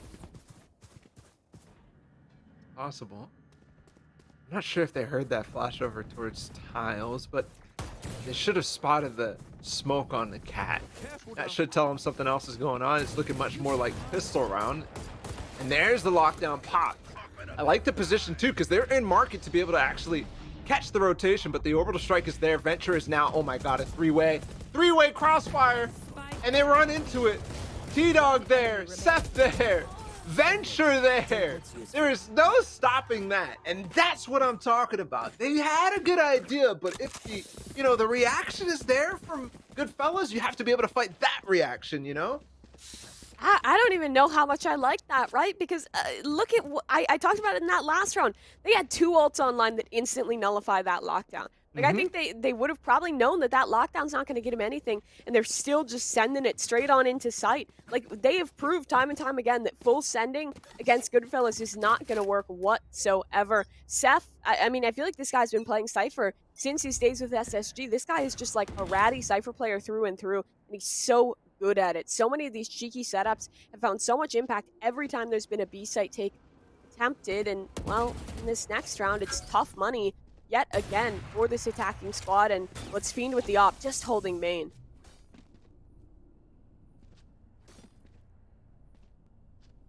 Oh, I don't know if he realizes the Phoenix is in the corner. Here it comes, run it back. Fiend is gonna try to shut it down, but no, the fragmentation also doesn't do much. There we go! From Zerk, and he's by himself this time, so they have the room to actually spread out and figure something else out. T-Dog's still here. They're going to dash in the site to actually secure the rest of this. This smoke's about to fade. Oh, the door doesn't even come down. Or Shocks falls. Finally, the site. Tripwire going to be knocked. Hunter's Fury possibly going to get the Spiker. That's Reprieve. No, he jumps and dodges it. Wow. Oh my god. No way. T-Dog just finds a spike for free. They still haven't gotten it down. T-Dog has another. 3 frags for the Brimstone. Not another. T-Dog. Someone needs to stop them, and they eventually will. Street shuts it down to a 1v1. Ace denied, but the only healthy man in the server is Venture. Up against his opponent. Plant coming through. Shock dart goes wide. Won't find the damage. Where does the Killjoy play this? He needs to shut this all down. Utility on the spike. Rotate over. A flank could be in the picture here. It's a matter of timing. I think he has to clear Dark. He has to clear Jen. The one thing he can't have done is gotten to A main, so it should be doable. I think Venture knows the situation, but he doesn't know whether he's flanking or not. There's the recon bolt. Should know now. And he's going to peek off of this. No, another. He actually knows now. This is maybe doable for Venture, because the options are not limited, and he's got half. All the way, all the way! There it is. Well played from Streets. And a good round from Aussie members, but Mimi, that was dicey, and that is not, like, they were in such a good position to just literally cleanly win the round. But it ends up being that T-Dog denies so long in combination with the Hunter's Fury this spike plant. I will also say, that should have been Goodfellas' round towards the late round there, because it was at one point a 3 versus 1. Streets somehow pulls off the double here off the adjustment and into that 1v1. It was a very tough spot, 2v1. Still, like, that really shouldn't be happening, because they don't have the money to back up losing 4 guns every single round, right? Like they're going to be on another tough buy here. Fiend still has the op. Goodfellas sitting pretty. The alt economy is fantastic.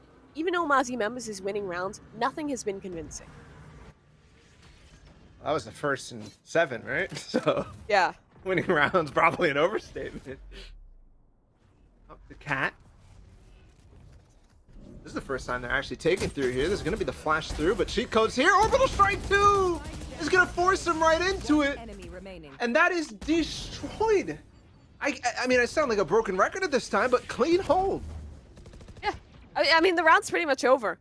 30 seconds in. It's a 1 versus 5. I don't want to completely count Zerk out, but it feels impossible, barring Goodfellas making some huge mistakes here. Like, that's just so perfect, right? Like, I think the KO knife goes out initially. They have a little bit of info. Hear the footsteps up cat. He's ready to spray away, and T-Dog's just like, all right, Grim Alton coming.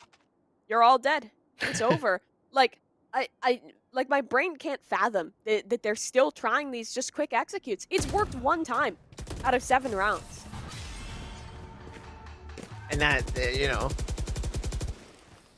barely, because that was Zerk, right? Running it back into the site with basically no support. And they still almost lost. Unfortunate. But once again, I mean, Goodfellas is playing fantastic. Like, we can't take that away from them no matter what. They're reading the situation perfectly. Every single time. They know what's coming. And one thing, too, to talk about is the ult cycling that they're able to get done. Streets is 1 off. Actually, that kind of ends up not working out for them. They won't have anything to deny this lockdown except for maybe Odin Adventure and the shock darts too. Oh, come on, He didn't even get the ping. Just completely dry. Who cares? All right, Venture, just shut it down. It's another round that's over within 10 seconds. Another 1v5. This time it's Shocks getting his opportunity up to bat. I feel like the Mozzie members, I feel like their mental's gotta be a little rough right now, because this is not like the look of a team who's like completely mentally in it. Like, I think they just need to take a sec to chill out, because if I was playing this, I mean, I'd be tilted, man. These setups are just completely dismantling them. Yeah, I mean, I think anybody in their position would be. Goodfellas is literally like, it feels like they can do anything and it's just working, you know? That's how I feel these rounds are going at a certain point. Wallace to boot. Fiend to clean up, and another strong hold. Odin moment. That's what more is there to say? It's crazy to me that he didn't even get the pings. It's just off sound cues that he's able to spray away. Yeah, that's ridiculous. That is ridiculous. Odin on a sense. What else are you gonna do, right? Just throw your hands up, call GG, go next. It is a best of 5, don't forget. So everything really does matter here for Mozzie members to get their way back into it. Like you said, try to reset somehow, because no matter how this map ends, they still got to play out another map and potentially claw their way back in the series. They're actually running a default. 12 rounds in. They seem to have learned a little bit, and looks like the peak is towards an A split. Still that Killjoy lurking out towards the B site. And they actually have a lot of information here. Ooh, Someone's nice. already walked up towards Streets. Shocks could go huge. There it is. Shocks with the first. This is reminiscent of that round on Icebox, you know? They ended up just walking in the A site. There's the from the shadows into the back of Gen. So they circumvent the utility from Cypher, but here comes Fiend, and he gets shut down. Streets with one on cheat code as well, so not even able to use the null command in this round. Venture with Shocks though, does find one, but Seth left all on himself. And this is the flank from Streets that actually goes massive. Yeah. Imagine if they had played a default within like a reasonable amount of time. They could have had that happening more than once, right? Because, I mean, Goodfellas were at a point where they were primed to rotate because the Mozzie members have been 5-manning every single round. But I know we were ragging on them a lot this half because it was a rough one for them, but 8-4. Yeah. You win the pistol. This is very winnable for them. 100%. I mean, very, very doable. You talk about Icebox, it was 7-5, and you know, the next half was the real rough part for them. So I wouldn't even say that this is like a drastic departure from where we were last game. I think that was just the play of the half right there. The Brim ult with cheat code spraying. I mean, there were so many crazy moments. Now we find ourselves in another pistol round. Goodfellas, what will their look be on the attacker side? I'd expect the good reads to continue, and to an extent, the slow play to continue. They're walking up towards mid, but there's alarm bot for Streets to deny this. Spot of the Omen inside of Market 2. KO knife used to actually force back the tree players. They're going to clear a lot of utility here. I don't think they're going to commit, though, which I think is crucial, right? Break the utility and look at the rotate. Up through mid market right now. They've already got control. They're going to break down the door very fast, but Zerk's here to receive, and so is Shocks.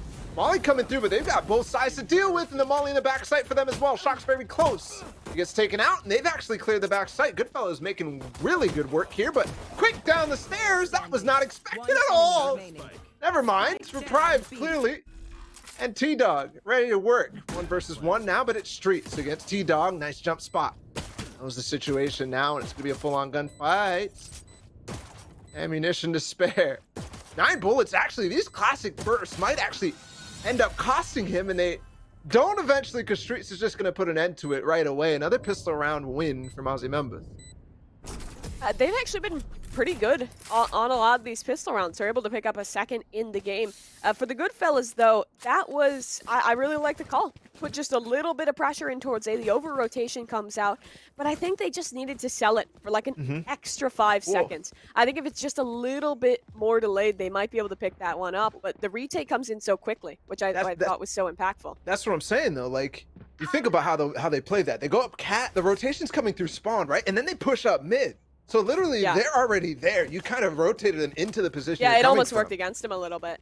And then, like, they never. What I loved is they didn't group for the retake, right? Like, they never alleviated that pressure, so Spike couldn't easily come down. And that really was able to win him this round out. And now they're just going back to their kind of hallmark aggression. all the way in towards lobby here. They're kind of being forced in towards A, but it's the Killjoy to hold. That does happen still. Falling back, so space regained towards Link here. Look at the difference. See how they just push through B main, they clear out lane, and Goodfellas is re-clearing all of that. They're actually stacking on an anti-eco before realizing that this is a mistake, and they get punished for it unless Zerk has something to say about it. If he can clean out the last who's already in the market, things might OBK. Actually, he's gone away, so no advantage on either side, I'd say. Still the gun advantage with the Mozzie members, but now another one falls. Trades there from Shocks, and that's the spike. No, I was gonna say if T-Dog got that one, I would have been livid. Being left in spawn, yeah, no chance. The spike is down on Cat cheat code, like you were mentioning. Last player is gonna be able to try to get the spike, but no, Shocks will clean him up. So we're back to 8-6. Literally the Icebox scoreline. Notice how different this feels, though? I think you were talking about this a little bit, right? Like, on the defensive side of the Goodfellas, it was a complete lockout. No one was allowed to walk up. And even on the anti-eco, Mozzie members just play their default. They pull so many rotates. And like you mentioned, they re-clear that space in towards B. Like, so much space was found. If they have guns, I think they win that round every day of the week just off the positioning. Yeah, they get the kill onto spawn. Coming out of B, I think that was Zerk who was rotating in there, and it's not just a trade situation. Then they can hold on to the space because they have the guns and they have the ability. So you're absolutely right. Quick push on A main. Zerk left all alone. Oh no, the one-way missed too. So it's a really dire situation right now. Reprieve is going to try to play the smoke. Hopefully it doesn't get tagged now. Literally just an exchange of volley of utility back and forth in the same main right now.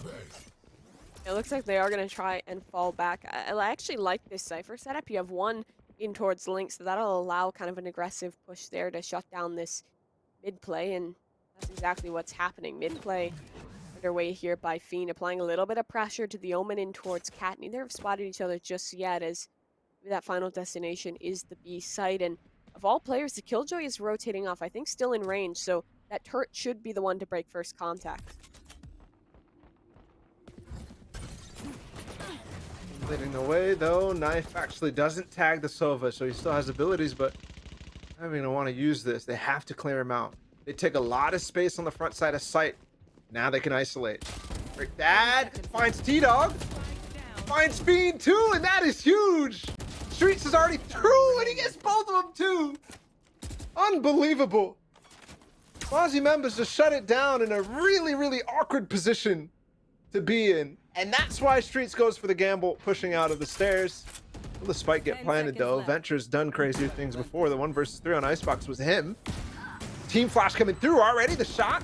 Oh, the op does the damage though. Revive can just tag him in the feet, and that's all good. Mozzie members, they're getting closer. Yeah, I think if that op shot doesn't come through, we see a world where he wins that. It got way too close for comfort. But Mozzie members still pick it up. I honestly don't know how they're able to pull that out. It was just the Spectres, but they just kind of make some heroic plays. Rick that in the back lines. I mean, Goodfellas, maybe a little bit lazy not to clear it here because they get this absolute punish out of Rick Dad, and then Streets is here to help out as well. A second frag onto cheat code really sealed the deal for me, and now the punish is that it's just going to be the Sheriffs. Momentum rolling heavily here for the Mozzie members. They already have that lockdown up for a retake. This is a much better look. Excuse me. Gooder. I saw a world where they much gooder look. We can, we can move past that. Very good. Very good, very good. Shocks with the op now though. Okay, there we go. That's much gooder as well. Down into trees. Zerk has gotten in the site as well. Cheat code is trying to lurk out, and yep, you know, I like the idea of them trying to take the space that is Goodfellas on their eco last time, but this time they're kind of just, ooh, what? He shot off the dash, it felt like. Good jump, T-Dog won't be able to get anything. I mean, this is definitely a gooder look out of the Mozzie members right now.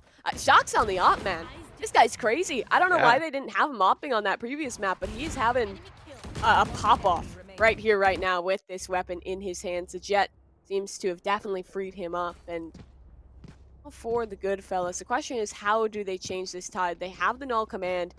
have the ult on their Sova as well as on that Brimstone. So they have a lot to just be execute heavy here. I'd imagine we see something quick. You can pop that Brimstone ult down, use that null command to disable any utility and just straight up hit it. But look at Cam this doesn't push spot. towards mid, and Cam doesn't see it. You're right. Oh, this could go horribly wrong for Seth. Oh, no commando. They don't have anything else. Reprieve gets him.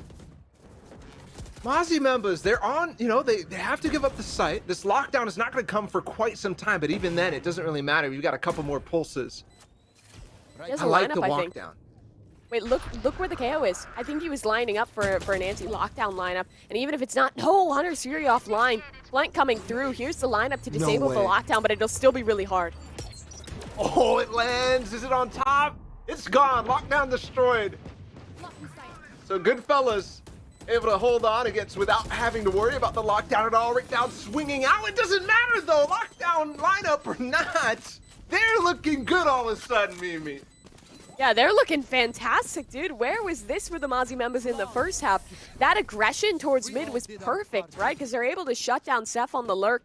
His Cam not spotting that until it's just a bit too late. And then they instantly have the flank. They're now the ones playing this map control excellently. And I feel like Goodfellas should take a timeout after this round, right? Yeah, like sure. I really don't like the amount of momentum that's building. If I'm on this Goodfellas squad, you need that second to talk through your options because you still have lots of utility. You still have money in the bank, but it looks like they're just going to try and straight up go for it. I think B is definitely the weaker side if you're just going to work the execute. So maybe that's the call here. They have definitely a lot of tools to be able to use this execute, but once again, 3-man push down mid. And last time it was an A push that came from it. What the difference was they were able to find some stuff down into mid. The execute is good. They force everything off of sight, but this flank, there's a tripwire here to actually deal with it, and cheat code is here too. He's got a pop flash if he wants. No, he's just gonna go for it. But the trade happens. Rick Dad doesn't find any value with his actual Hunter's Fury, and he actually forces the flank to go back. This is going to be difficult, this retake. That really is. Ult coming out. Seth holding close in for this door. There's lots of utility just delaying. This paranoia misses. 1-2. Seth shutting it all down. T-Dog helps out. It's one man alone. It's the op on Shocks, and like he's denied. The speed works wonders, and what I thought was even more impactful was that they finally were kind of able to shut down this flank. They held for it, and what was even more important was that Venture re-cleared that space. The second they left, he knew that no one could be flanking, so was able to help out Seth, and letting the site holds nice and easy.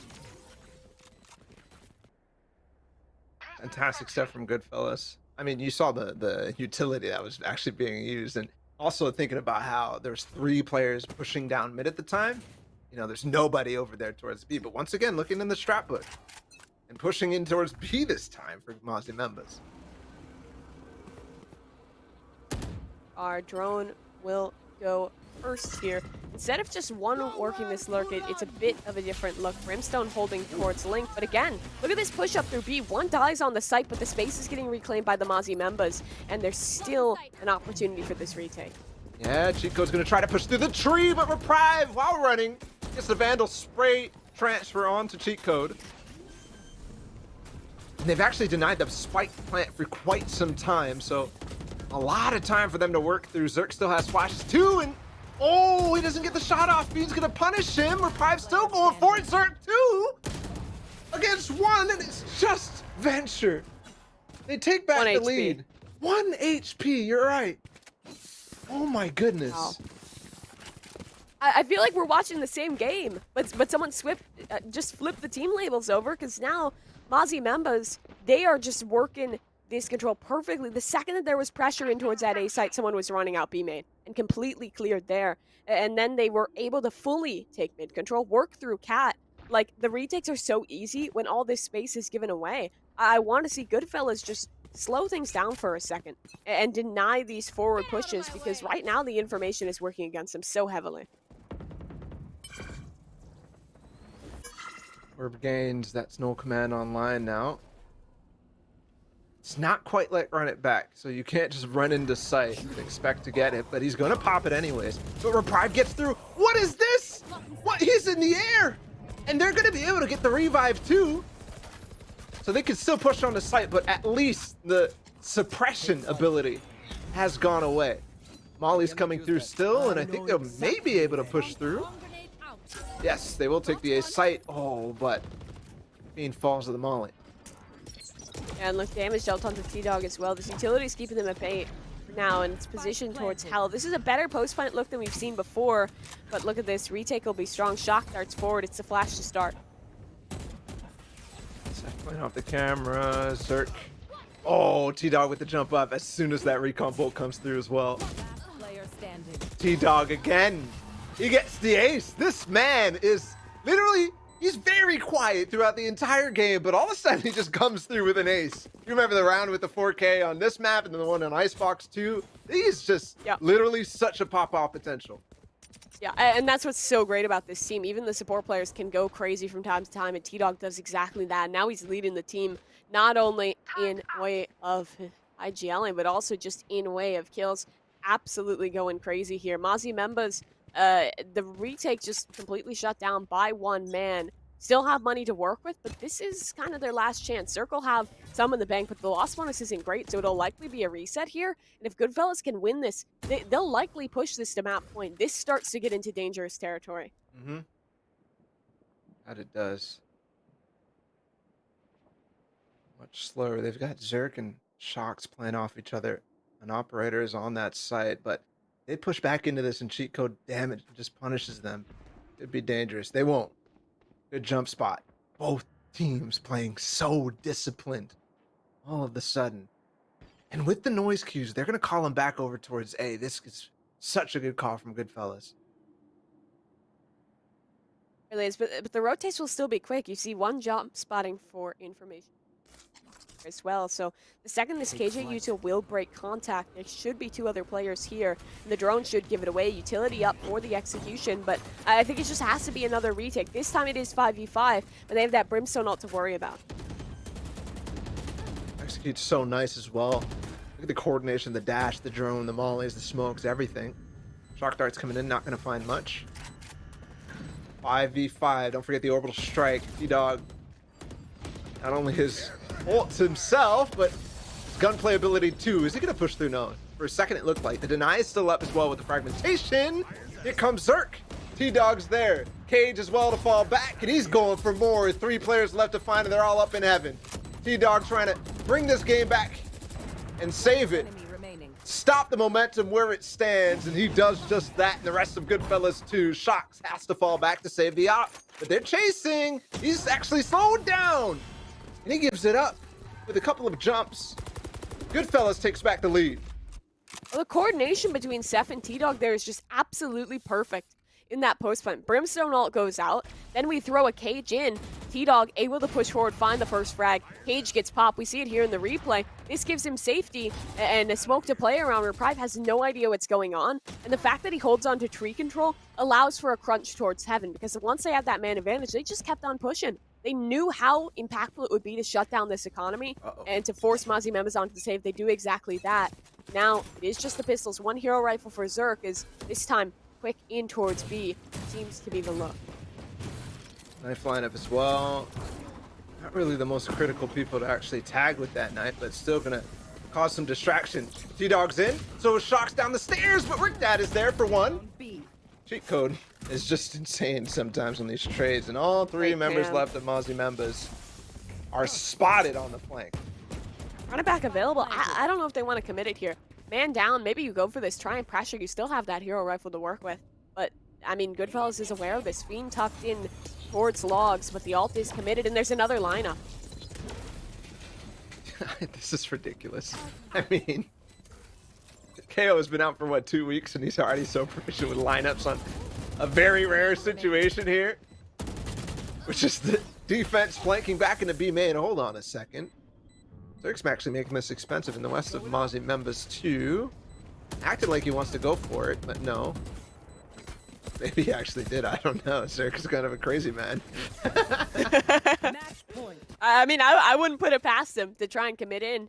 It was the Sheriff's plus the hero rifle, so it's not terrible to get the damage, but it's kind of too late to like think the damage is great. Because the Goodfellas have fantastic money, who cares?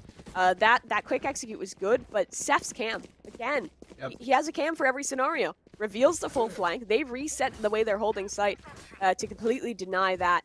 Now this could be the final stand for this Mozzie member squad. How will they play this? Still the KJ towards A, and this time 3 players towards B. They're really trying to fight for main here.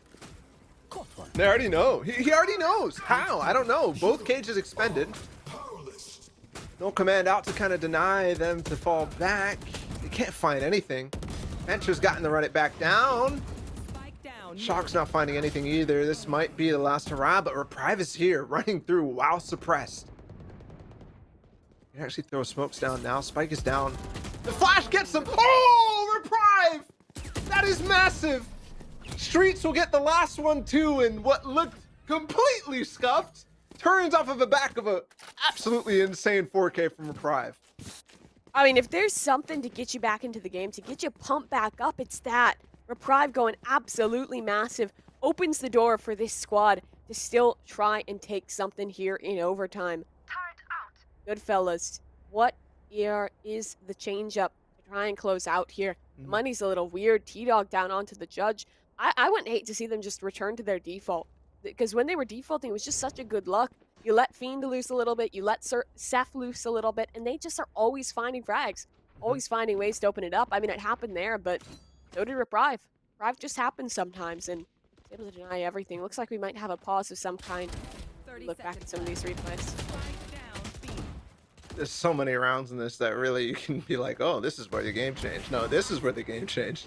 This is where the game changed. We've been going back and forth in the last couple of rounds. And we come right down to the last potential one. Goodfellas is on match point to head into match number 3. Mozzie members trying to hold on and bring it back into overtime. Many big moments from both these squads. I mean, if you're Mozzie members, you really need to win this map. Because you lose out, you go into your opponent's pick. And it's a really strong map for them. It's Haven. We saw what they can do with that in their quarterfinal match. They've looked consistent on the map thus far. And I mean, while we have a moment to talk, I thought the Ascent pick was really weird here. Because in this tournament, Goodfellas have a 4-1 record. They are not losing this map, to be honest. And it shows. Because they run a really weird comp that a lot of teams aren't quite ready for. But we don't have much more time to talk about that because the round's underway. Last one of regulation, number 24. It's really do or die for the Mozzie members here. As Goodfellas, it's a contact, eh? Could be the play. T-Dog's got Orbital Strike online, but look at this. Should be a drone that should spot this, but they've been known to actually dash with the drone, so Shocks could go huge here up in Shroud. They break it too. He's up, he's in. Oh, he gets the flick too. They don't even know because he died so fast, and Mozzie members is shutting it down. Looking clinical on this one too. He's even ulting for information.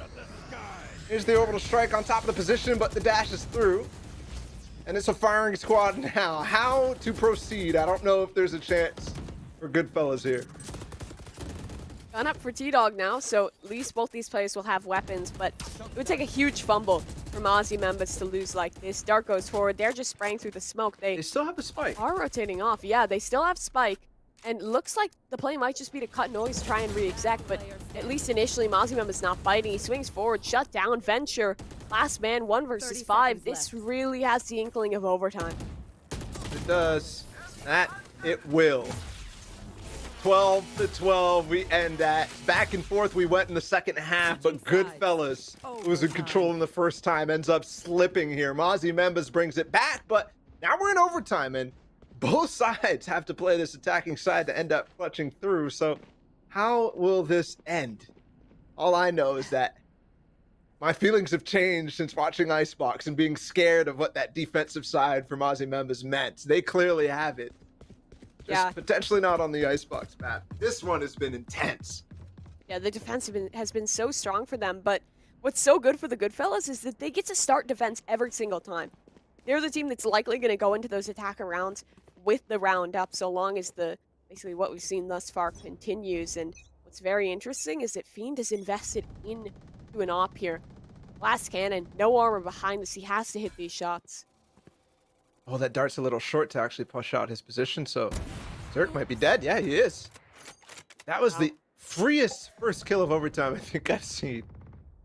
Even use the tailwind. He still has that. He can continue the aggression with the operator. Nothing really shut him down. Double hold in towards the catwalk, one anchoring towards A. There's a tripwire on B. I mean, they've spread this Cypher utility, so there's always reinforcement wherever it's needed. It's so perfectly done. Yeah, this could shut it all down. The off angle from Chico. They're ready for it somehow. No trade. T-Dog needs to do it all. Finds one. Paranoia is up. He needs to play forward. Spam's good. Denies reprieve. Doesn't need the eyes. Fiend holding the cross. The Killjoy needs to get past him, but it's an operator. Tailwind still up. There should be no way. 50 seconds on the clock, and Spike in a terrible position to recover.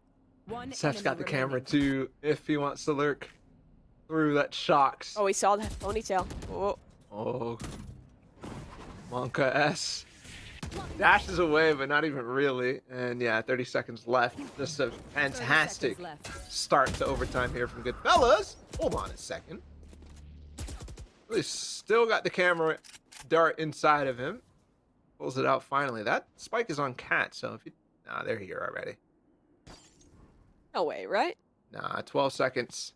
Shock's losing forward. Fiend gets a little bit of damage, but Venture's got the spam literally with an Odin. That Fiend kill at the beginning. Zerk just wasn't ready for that whatsoever. Like you mentioned, the dart misses, and then T-Dog, there's no way he should be able to get away with that, but the damage was already dealt onto Reprieve, so spam is good enough.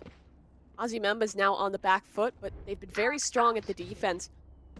I'm interested to see what Goodfellas is going to do with this, because it felt like the 3 rounds that they won in a row there, it was when they slowed down, played that default, let things loose a little bit. I feel like that's something I've said a lot, but it's because both these teams seem set on the executions, even when they're not working, and well, this round is slower.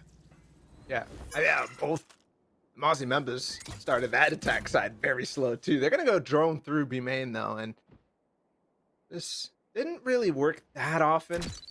I'd say, especially with the crazy cameras that Seth has. No way. Shorty from Rage can't even take out the camera. That's what feels bad. Okay, they're gonna go for mid splits. No, everybody's That's up. the same as Smoke's earlier. coming through market. Yeah. Shox is actually gonna dash on the site, and he gets there, but loses a lot of HP. The Jet's behind him. Mollies are good. They've actually slowed this down for the rotate. Molly in the back site now. Shox does not get the shot though, and Fiend takes him out while full blind. So they're gonna get in the site too. T-Dog's planting. Fiend has got the rest of it. And it's a 5 versus 3 to end the game. Goodfellas in the advantage right now. Flashing to come through, doesn't catch anything. Cheat code's there. Streets with the trade. 2 versus 4 will have to be for Goodfella or for Mozzie members to stay in this game. Streets has been massive. Time and time again. Will only do it again. Nope. Fiend is trained on his sights, and there you go. Goodfellas go up 2-0. But they had to work for that one. Yeah, they really did. Mozzie Members putting up a fight. I thought that Mozzie Members was going to be out of that. Like their icebox defense was not looking good, but they were just a different animal here on Ascent. They were doing so well at holding it down, but once it got to overtime, their opponent got to start on that defense, got to kind of set themselves in the right direction, and they're able to come out on top. Now we're going to be heading to another choice of the Goodfellas. Mozzie Members, yeah, it's close, but close really isn't going to cut it at this point. Yeah, unfortunately, it might not. Overtime, though, and that's for T-Dog this time. Start off so strong compared to the last map, and for good reason. Honestly, I think he's one of the reasons why they were able to hang on and even make it overtime in the first place. And I mean, I really doubted the Brimstone pick early on. Like, I like Brimstone as like a controller when you mix him with a Viper or you mix him with an Aster, but I normally don't like him alone. But T-Dog really making a case for it because their executes were so strong. When they were just able to push in quickly, it was off those Brim smokes, off that Molly. The Orbital Strike had so many rounds where it had impact. I think about that fight in towards the catwalk on their attacker side. I think on the defense, when they were able to kind of combo with the KO to completely shut down a play, like, it was working perfectly. But now we will have to see, can the Goodfellas keep it up, or will it be the opportunity for a reverse sweep for the Mozzie members? We'll have to see after this short break. It's the desk.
The $1,000 game.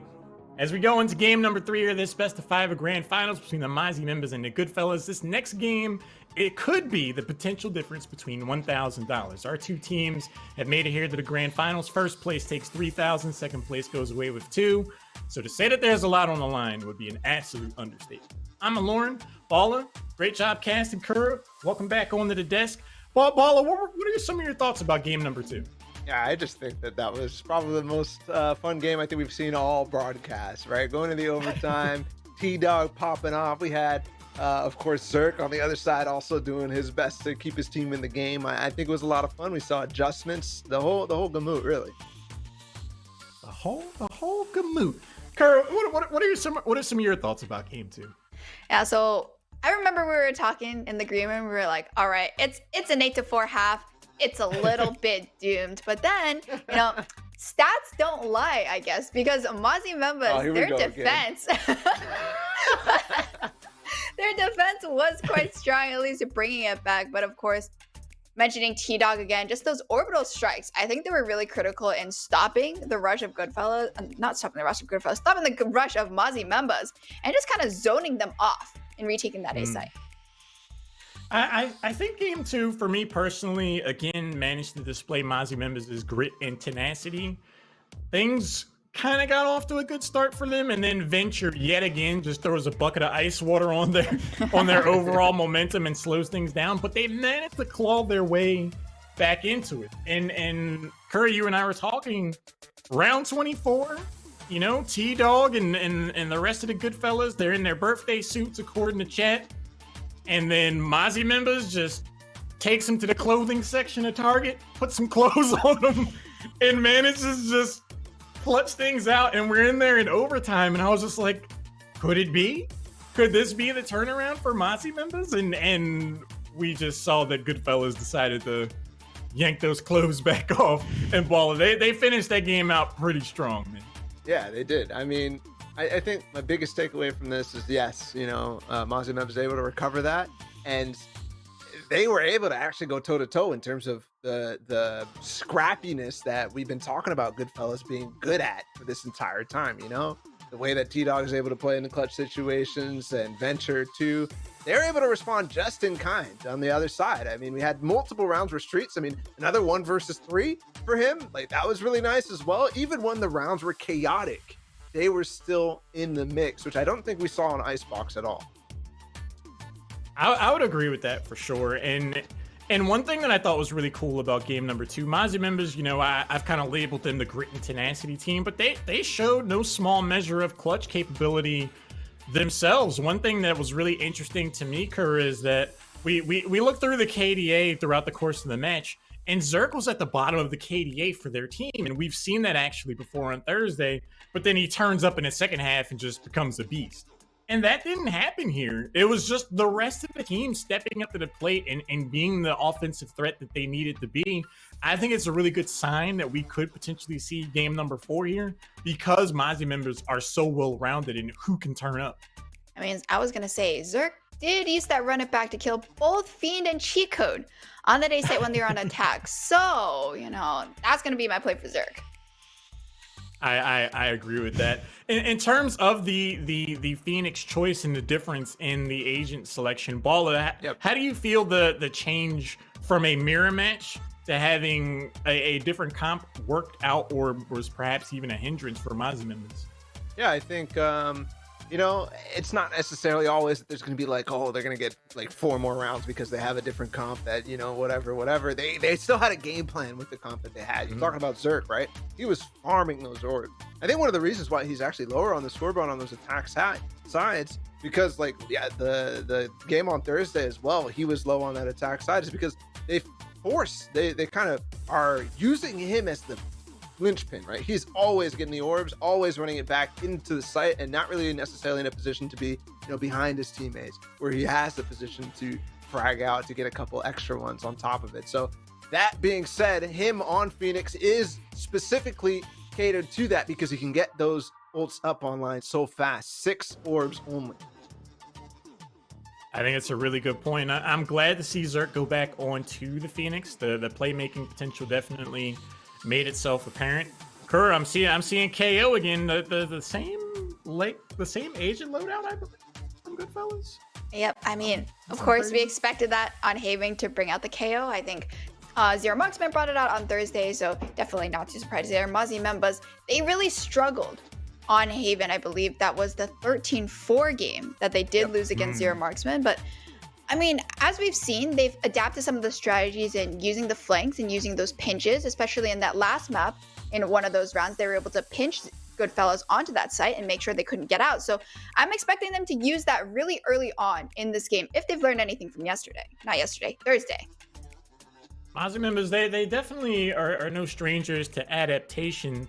But Bala, what do you think Mozzie members needs to do in terms of final thoughts going into this game to see a game forward? Yeah, I think they need to work the map a lot better. I think you need to use Zerk as a slow entry rather than an explosive entry, which is how they've been using him over and over again. And also let Shocks lurk. Let Shocks go for these entries on different sides of the map while you're working something else. I think that's a really good point. Shocks was actually a beast in my opinion with the operator. Curry, you and I were talking about that, but Curry, what do you feel that Mozzie members need to do in terms of final thoughts here? Well, there's some focus on Shocks, right? But I think focus should be on streets because, of course, Haven is very large, and we definitely need to see those flanks and lurks coming out. Maybe just a lurk up B and trying to catch off Goodfellas off guard in this first half. All right, let's see. This could potentially be the last game of the best of 5. Goodfellas taking on Mozzie members. Balla, Mimi, take it away.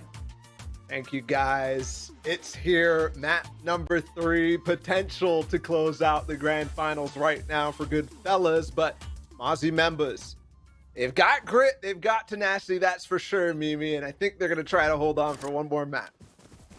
Got the opportunity, but it's definitely going to be a tough one, and they're taking things nice and quick. A pace up towards mid B site, already under their control, and look, it might just be the B to A. They're fighting for this link control. Will they take it all the way? It looks so, and there'll be a flank inbound from the Cypher as well. Lots of pressure on Venture, but he fights his way out. That's huge. Similar pistol to what we saw in the other time, in the other Haven game, actually.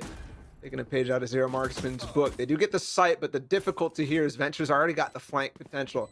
Kind of switched positions on when this would happen, and during the time of the round, they're going to push actually into spawn, and it works. The trade possible right now. Shocks is going to continue. No smoke sound on the site, but they've already got some space because Fiend's up in there, but on Cat, Zerk is there. It's all left to just Shocks. 11 bullets in the frenzy. No dash either. Shock Dart 2 and Venture again. He's just so good with those. He's on point.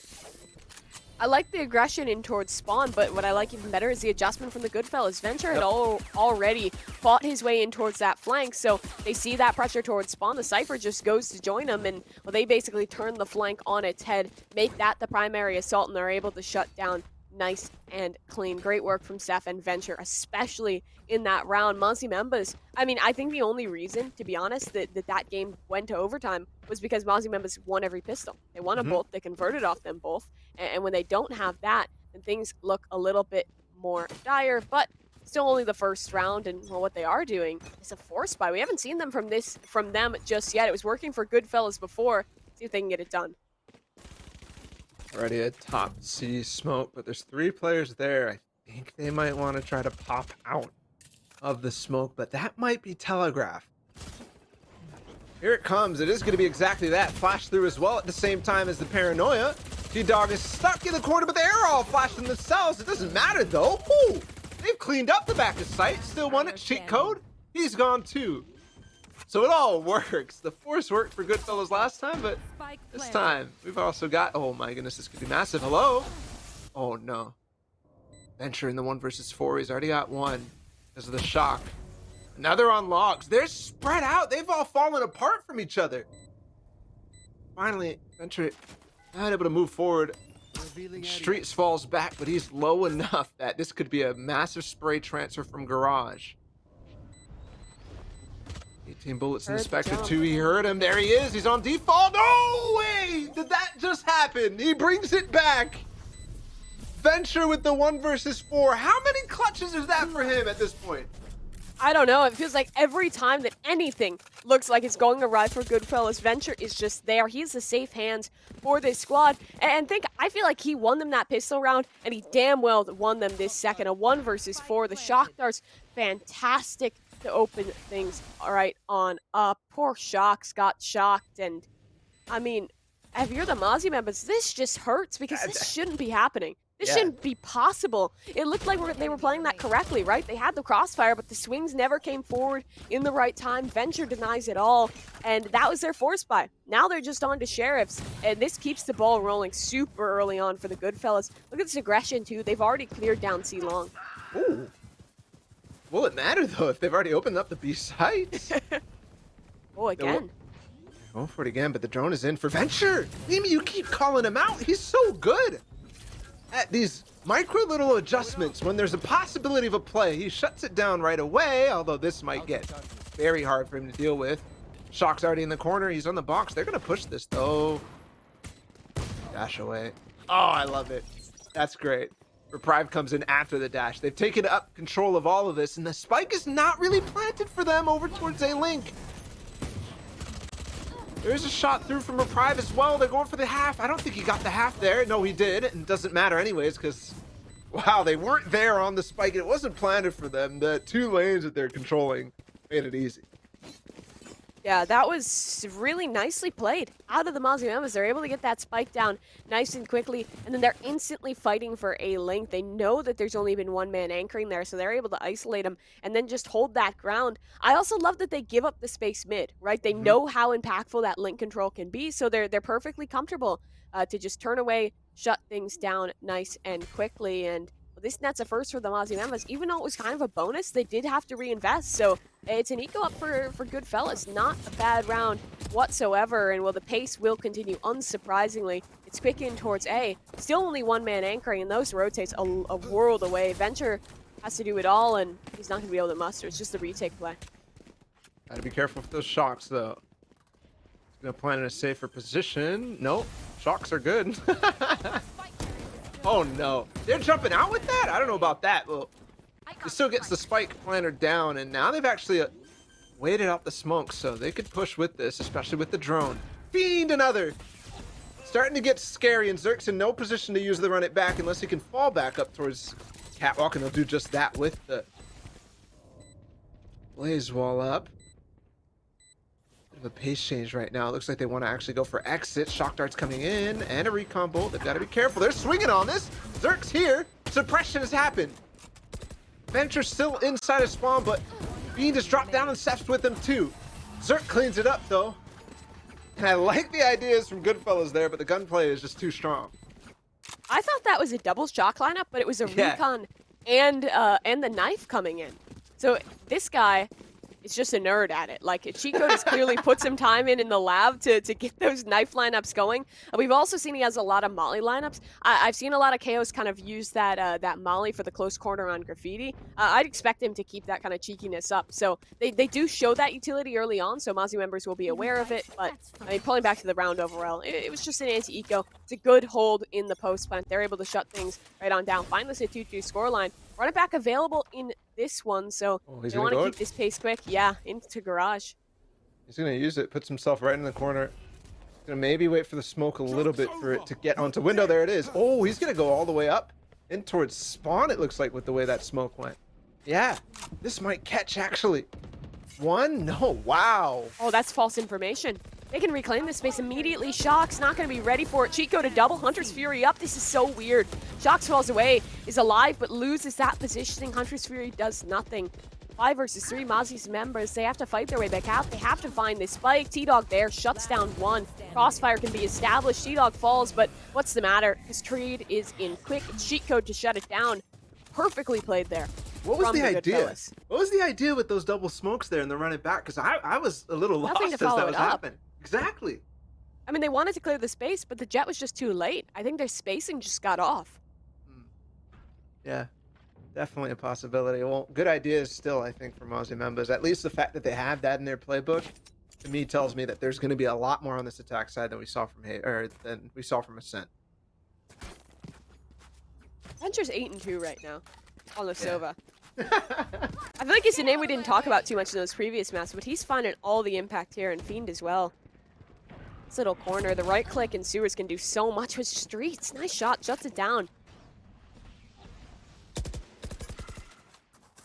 I know exactly where you are. Working the orbs as well too. Neural theft out. No command to shut down the actual take, but oh, he's out of range and he ults instantly towards C. I think the no command kind of tells him that there's a lot. Seth is here though, and the rotate doesn't matter. Look at this. Oh, T-Dog. He also used, oh, come on. Poor guy. A little too obvious maybe. I like how the spike did not get planted in that time, just in case. Things could have gone awry. Shock still up in window. Cheat codes pushed out. And a clean round for Mozzie members. Very clean. Good Streets. What is this guy on? He reads that there could be a man pushed up towards mid, denies that first kill. He also reads that T-Dog could be tucked in there, shuts down the second. It's also a great curveball from Zerk to combo for that. Just a well-played round. I saw what Chico was going for with the null command. He wanted to deny a quick push there, hopefully deny the Omen ult, but the Omen was out of range, so Reprived makes his way onto the site, and everyone else, well, they just run right on away. They're able to finish it off. 3-3 is what we're looking at in the way of scoreline. Yeah, it looks quick, out mid. Essentially one flash, and they'll push down grass as well, but everybody's pushing in towards their lobby. Venture will be the only one to receive, and it's quiet, actually, on the backside of this. So they're up with the tripwire. Nobody's watching the flank. Streets is here. Yes, he is. Never mind. He gets both. Cheat code finally will shut him down, so... Oh, they're in with this. They're in while the spike's planting. Literally, multiple members on the site. They fake the plant, though, and it all works out for them at the end of the day. Drop the spike. Yeah, it really could have gotten risky with the players on the site there around that cage, but shots go wide. Not quite going to happen. They're still faking this plant. Really trying to draw a cheat code. That they will. Ooh, through the box, though. Great shot. Now he has the lineup. Yeah, this is very losable, especially with the Phoenix on 1 HP. Pop flash over for himself, and he has the molly for in close. This is so doable. Okay. Never mind. Okay. Good. I was wondering for a second. It looked like that might cost them because of the aggressive push that ended up happening and the fact that he was able to fight back into that. But because there's too many people on site, it's not like they're losing space. So they take the risk, and they get the ults online for Zerk in return. Absolutely, they do. 4-3, Mozzie members pulling ahead just a tad here. This feels like a lot more depth than we saw on Ascent. Their attacker side, it felt like they were just pugging it on Ascent, and now it feels like they actually have direction. I know they played it the other day when you got to cast them, and they were looking good then, so I'm glad to see that there's a bit more to this squad. 5 spots too, and a lot of noise as well. He's waiting for the run it back to come back online, but I think this is kind of obvious. He's going to play in the smoke, run it back denied instantly, and no punish either. Fragmentation grenade will delay them even more, but the entire time they were waiting over here towards a lobby. Not enough space gained so that this hit can actually come fast enough. But Seth, you can't find one. Oh, he's going to play a one-way cage! Oh, and Rick Dad punishes him anyways. Back towards A. I feel like we've been here so many times. Wow, good fellas. They're getting out-rotated here. This is something new. Fiend up towards heaven, ready for the shot. Doesn't find it. Streets is quicker. And Venture trying to hold down. He's where the flank. I think this should be a save. Yeah. They seem to agree. Falling back. Wow. I'm actually at a loss for words at the pace that... Not just the pace, but the ideas that are happening right now for Mozzie members. Much different than Ascent, like you're talking about. They're winning rounds strategically here, tactically. Like they're forcing a save at the... There was so much time on the spike left there still. These are the types of positions I want them to be in. They're hunting too. T-Dog trying to hold on to the weapon. Should be able to get one here. That he will. Doc's gonna do better. No, T-Dog again. Hunt goes wrong. Couple frags found. Mozzie Memba's gonna lose out on a little bit of eco as a result, but man, you're right. Like, the mid-rounding is so strong from them. A little bit of pressure in towards C. Everyone rotates. Practically free sight in towards A. And then it's just like Streets again. He's going huge this map. Shuts down the Cypher through the one-way cage. That's insane. Yeah, that's literally... You know how everybody talks about, Yeah, you don't take the fight since you don't have it. You want to set yourself for advantage, right? Seth did perfectly in that regard. And Street just doesn't care. so grown up. I mean, the pace is definitely the same. Like, they're still so aggressive. Shock's are gonna dash in, but there's actually a judge here. Oh, it's so scary. Literally in the smoke. Instantly throws his hat out though. And that's the spike down too, actually. They were trying to plant that. And there's the flank too. Come on. There we go. A recovery. Paranoia flashes them now. It slows it down. This is so hard to recover. I think they're going to have to go for flanks if they want to win back into this round. Space is actually... And look at the posturing. They're like ready for this. They have a man in the back lines. Fiend is holding for the garage push. Yeah, you're Even right. a flank is no easy way in. Only one curveball. I think they have to take a fight off this flash. That's really their only way to break this. And there's another smoke. So much utility. They can wait it out. There shouldn't be a third for T-Dog, but even then it's like... This is happening so fast. Oh, through the smoke! But still, there's another crossfire literally taking the place of the former. Street's still alive though. And on the backside, Fiend is actually reloading. He's gonna go for it, but just barely missed the head of T-Dog. And unfortunately, losing the spike was a drastic change in what their plan could be. And unfortunately, departing from their win condition. Yeah, Seth goes huge in this round. And I mean, Goodfellas, let's talk about the read there because they instantly hear the pressure mid, rotate players in. Seth was holding, he had support immediately. I think it was one of those plays where you just dash on in, get that plant down. I mean, people like Tens do this a lot. Back on out, everyone plays for mid, but it doesn't work this time. Perfect play there from the Goodfellas. I like the attempt, try and work something off the curveball, but it's just a situation that's too far gone. Money's still a little bit weird for the Goodfellas. Great recon bolt. Will reveal a little bit. Rotate's coming in. It looks like they're back to their old ways. Quick push towards A. Null command pop, though. This might slow the pace. Can't use that. Yeah, it should. Smoker is suppressed. Wanted to say detained for a second. Nice shot. Zerk, and good reaction from Fiend. He's hiding in that. Cheat code might go for more. No. So shut down. Oh. He's getting cheeky, Mimi. I don't know about this. He's in the smoke. Yes, he gets it anyways, so it works out. The ult was, I think, to try to punish anybody on A, but it's not going to find anything anyway. Street's still here over towards C, though. Cage instantly pops another one-way for him. That's Seth this time, and he makes it work. T-Dog's gotten here too. No TP to even get involved, but once again, they're falling back, not committing. That cage means there's a fear factor, right? Like, oftentimes there'll be an omen up there off a cage like that, so they had to respect it at least a little bit. They'll fall back, reassess towards mid, but look, there's a tripwire here to receive. There's man playing a Link, and the KO's not far behind. Rotates will be quick if they go for this execute. Get the wall up. Should be able to get the spike planted. They will. Oh, the fragments! He gets it down at least. At the very least. That would have been absolutely awful. He's gonna flash back into this and fight. There's not even a run it back. He maybe get snow, nothing. Okay, buddy. Cheat code, my man. He's turning up when he's needed. Goodfellas tie the scoreline, and it feels like Mozzie Members is really only winning when they have like a preconceived notion of what they want to do. Like the mid round just doesn't look strong. Yeah. Yeah, you get the illusion that there's something when the idea is like so long, you know, when it's like multi-step. But in reality, it definitely, I think I agree with you. Like, Utility usage. the no command to shut it down originally. These are the types of things that are really making it hard for them to execute on their plans. No command originally, then there's the fragment. That it's just so good for cheat code. Remember last round when I said they have to respect that cage? This time there actually is someone up there to punish. It's Fiend on that boost up, so get something done. 3 stacked in towards this C site. They're working this mid There we control. go. Yeah, nice shock dart. Disables the utility. So I feel like now they're putting pressure on because consistently they've been able to rely on this Cypher utility for free information. Now they actually have to put a body there to defend. That's a good adjustment. They broke the B trip and the garage trip. So they have to put a body on garage. And they could actually get access to B if they want to. Look at how T-Dot has to play either garage or, you know, timing his way back into B, going both sides. It's very difficult a position to play, but he's actually getting a lot of info. Re-cleared B all the way. Take flight. Oh, he's just playing close on that quarter. Huge knife.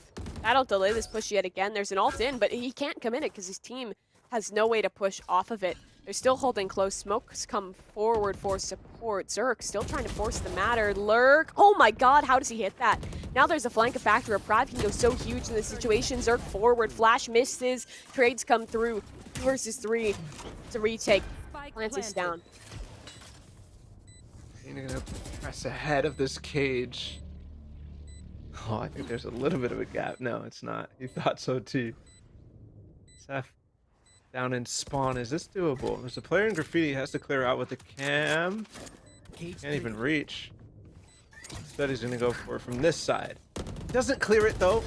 But out comes. Oh, he still gets the shot. Out comes Fiend, and it's all left to Rickdad. They might think he's playing down long though. That's usually the position of the Sova. And yet, I was gonna get one. Is he sticking it? No. Recon bolt to determine whether he's pushing or not, and to get him off spike. And now the time is pretty much over. Good clutch from Rickdad, and there we go from Aussie members. That right there, Mimi, was a mid-round game, specifically off the trip round. Finally, like we talked about early on, how great it was that they broke those strips. What that allowed was the lurk up towards mid. Their Omen pushes in, kills T-Dog immediately, and then that flank is just blisteringly fast. So much pressure on the rotators. They're shut down, and well, there's an opportunity in that 2v3 retake when they take those first couple kills. You got your boy Rickdad there, and I mean, Sova in the clutch when the spike's already down. It's so powerful. He'll convert that. We could easily be looking at a 6-6 half here. Matter if the good fellas can pull it off. Hunter's Fury, Blade Storm to work with for them. A bit of mid control to work with for the Mozzie members, but they've actually been denied control towards A. T-Dog taking that fight, but neither side really overcommitting to it. He can't fall. He's been such a linchpin in terms of the smokes to deny specific choke points when they actually go for the executes. Once again, broken the tripwire in garage. Should bring Seth to recover and play his camera into mid, but that's a lot of information. Knife in garage as well. Tells them, you're talking about this play up in the cage. Fiend is there. They're doing it again. That could be huge. They realized last time, though, that there's a possibility, and there's not actually a cage here. Fiend's just up top. What a dash. So good. Is he actually getting the ult? No, he's actually finding Streets, who's inside a garage instead. And Fiend will push him as he's isolated. The cage to assist and potentially lurk out of, but Fiend's already close, still in the same position. They have to fall back again. They can't get into that site. Oh, they can't, but T-Dog is still at A. He's never left this position, and rotates are coming in. They've re-cleared towards mid. Cyphercam is still in position to aid in that direction. T-Dog can really do this all. Do they check the off angle? Nope. He can TP out if he wants to. Is he going to get a smoke down? No. They're through. Flash as well. Okay, buddy. Okay. How many rounds has that happened? Where we're like, oh, T-Dog's in a position to win the round. And he does it. It's like the third time this series where he just 1v2, 1v3s in the late round. He's so good at just being an anchor. Does it perfectly there, and just unfortunately for Mozzie members. Now, we do look at a 6-6 half, so definitely anyone's game here, but I think the pressure is so squarely with the Mozzie members. They're down 2 maps. They need the reverse sweep, and I feel like they need to take this map like somewhat cleanly, right? You don't want to put all your effort, all your steam into one map. They need to win 2 more after that. Like, they need to be able to close out quickly here. However, the good fellas feeling they're not going to allow it. It's an attacker side in which their mid-rounding has been so strong consistently. They've looked good on Haven throughout this tournament. This is tough. Final round there to clean things up, T-Dog. We're into the pistol in the second half, but it's all tied up, so departure from what we're used to. An A main smoke. Zerk, do they want to push this? They do. They double time it, and they only get 1 from it, so no real value, unfortunately. Gonna be able to rotate over. Rick Fiend's here. He's been somewhat solid. He's gonna actually confirm that the push is happening, which gives the time potentially the flank to come in from Mozzie members. Let's reprieve with this duel. Fiends bullying him a little bit. Ventures here as well. He's actually going to go back towards long, so he knows what the situation is. He can call it out to Fiend. Other two members, one in heaven, one in spawn. He relies on Reprieve getting this. Oh, what? Are you serious? He's literally jumping classics. It's still here. 2021. Seth with the ghost to Fiend also. As soon as Reprieve falls, it's over. But I still am mind boggled that he could hit that shot. I really hope we get a replay on that because I don't even know. What do we say about that round? They just got like classic diffed. Wow. All right.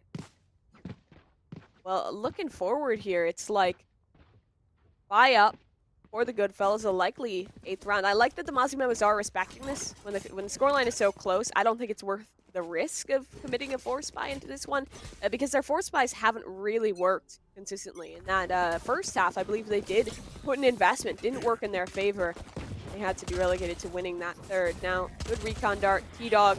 Just going to capitalize off of it nice and swift with this A site open for business, and Utility just setting them up for success. Bit of damage dealt, but Dox is on 1 HP. Shouldn't be able to happen. Oh, what? Okay.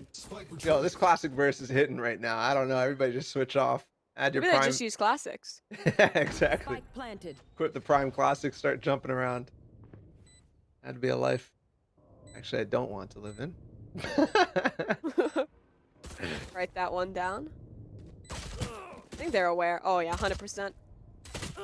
5 streets should be in short order. Yep, just the full sprint, running it down. Venture to convert. 8-6 is that fabled scoreline. But Mozzie members, they'll be up onto weapons now. They'll have shocks on the op. Goodfellas actually, he wasn't opping a whole ton on that defensive side, so I don't think he ever pulled out the op actually. So Shock's gonna have the first one in the server here. My worry is that they lose this op and Goodfellas pick it up, because I'm sure Fiend will be very happy about that gift. They need to be careful how they play this, especially since it's a glass cannon. Yeah, I was gonna say glass cannon. Yeah, that's a risk, and it's also against a bonus, right? So there's a judge in play and 3 specters, so they're gonna be running and shooting for the most part. It scares me a little bit, but he is able to lock down the C lane very effectively in comparison. What? What? Okay, this game is getting ridiculous, Mimi. Reprieve just runs through the smoke with a Vandal and 2 taps 2 people. Streets comes through a smoke of his own. They've got the spike. This looks like the first half. Yeah, it really does look like a round on the board for them. This is just insane at this point. Seth gets one, another. No, this shouldn't be winnable. Shouldn't be possible. Classics out. The right click again. Shock Dart trades it. Venture alone. He's 1 HP though. Spectre. No way. Right? They're playing this together. Ready for this trade. They know his position now off that spam. No. Oh no. Oh, stop, please. It's just a classic right click versus classic right click every round. I was kidding, guys. Please stop. That's ridiculous. Still, though, I mean, what a round from Reprieve. He just runs into the smoke as he realizes the push is about to happen, and you know, Shocks does fall, so he didn't get any value from that op. This time, though, not a glass cannon, and it's more weapons. Fiend actually has one of his own. That's actually kind of a crazy decision here on the attack side to go for I it. think it's just a counter op. He's just trying to op-diff this guy. Outdo him. Provide that pressure. I imagine we'll see Goodfellas play very slow as a result. Set up Fiend for success. Let this guy try and get a pick to open things up for you. When Smoke should cover Shock's POV, but it's not the op to open up. It's Zerk to find cheat code instead, and Fiend does trade back. He's dinked. He's dinked, so that it worked out. They actually pushed 3 down a long while. That's the value of having an op. It's like they could do things like that where they don't need a man on a specific area because they just have one op, you know? Yeah. So they get a little bit of damage done with the A lobby push. They fall back. Both sides actually got dinked as well. Fiend here, that you're watching on your screen, and then Reprieve playing in the smoke outside of B. Oh, he's gonna push it against Spectres. Feels like a bit of a blunder. And look at this. T-Dog has walked up towards A. The 1 HP player has that operator, so it's not even too much of a worry. And T-Dog might even continue fighting towards spawn. There's a 1v1 set up here, but he has the discipline. We'll chill out, wait for the team. And I love that they're taking this dry. They're not showing face just yet. That dart should reveal, so rotates can start to come through eventually, they'll be slow, and there's still a lurk mid. Don't forget they still have Fiend with the op 2 coming in really, really late. They want to. Standing ahead. Has to spend a dart for the smoke. I mean, it makes sense given how much both sides have been playing the smokes. Let's Can they force him save back. this? Streets with the cam. That's definitely an option. Seth coming in with the flank. Never mind, it's not. This flank is much, much better time than the ones that were coming in from the Mozzie members on the attack side. And he makes it work. Street's gonna find one though. But this recon bolt should confirm what they already know, is that there's no chance in this, at least for them to go for it. Shock saves the op though, and that's the key factor. Op stays alive. I honestly would have liked to see them just sacrifice that Bulldog, keep another rifle into the next, because the money's not going to be looking good. You're not a Bulldog fan? I'm not a Bulldog fan. I mean, maybe save it too, but they do commit. I'm not surprised that the Mozzie members commit to it. They have been pretty consistently this game. Op does find one shot, but it's an impactless frag. It's after the round's pretty much already confirmed. And again, just good fellas, strong in the mid round. They find that walk up for T-Dog off of a lot of pressure towards mid, and it's an easy post plant there on out. God's gonna confirm anybody pushing close. And actually might give him false information because it pushes in towards grass too, but I guess it's the same type of information that you're trying to figure out. And the camera confirms anyways. Only gun on the side of Mozzie members, I believe, is that op, and it's trained down A long. Fiend still has his too, so that might actually come to a head. T-Dog holding in towards C-Long here. That cam kind of holding for deep garage, so that won't see him, at least not yet. And they're trying to work this walk up here. Drone, first point of initiation. Jump peak is spotted. He's trying to deal with this drone. Will it see the Cypher?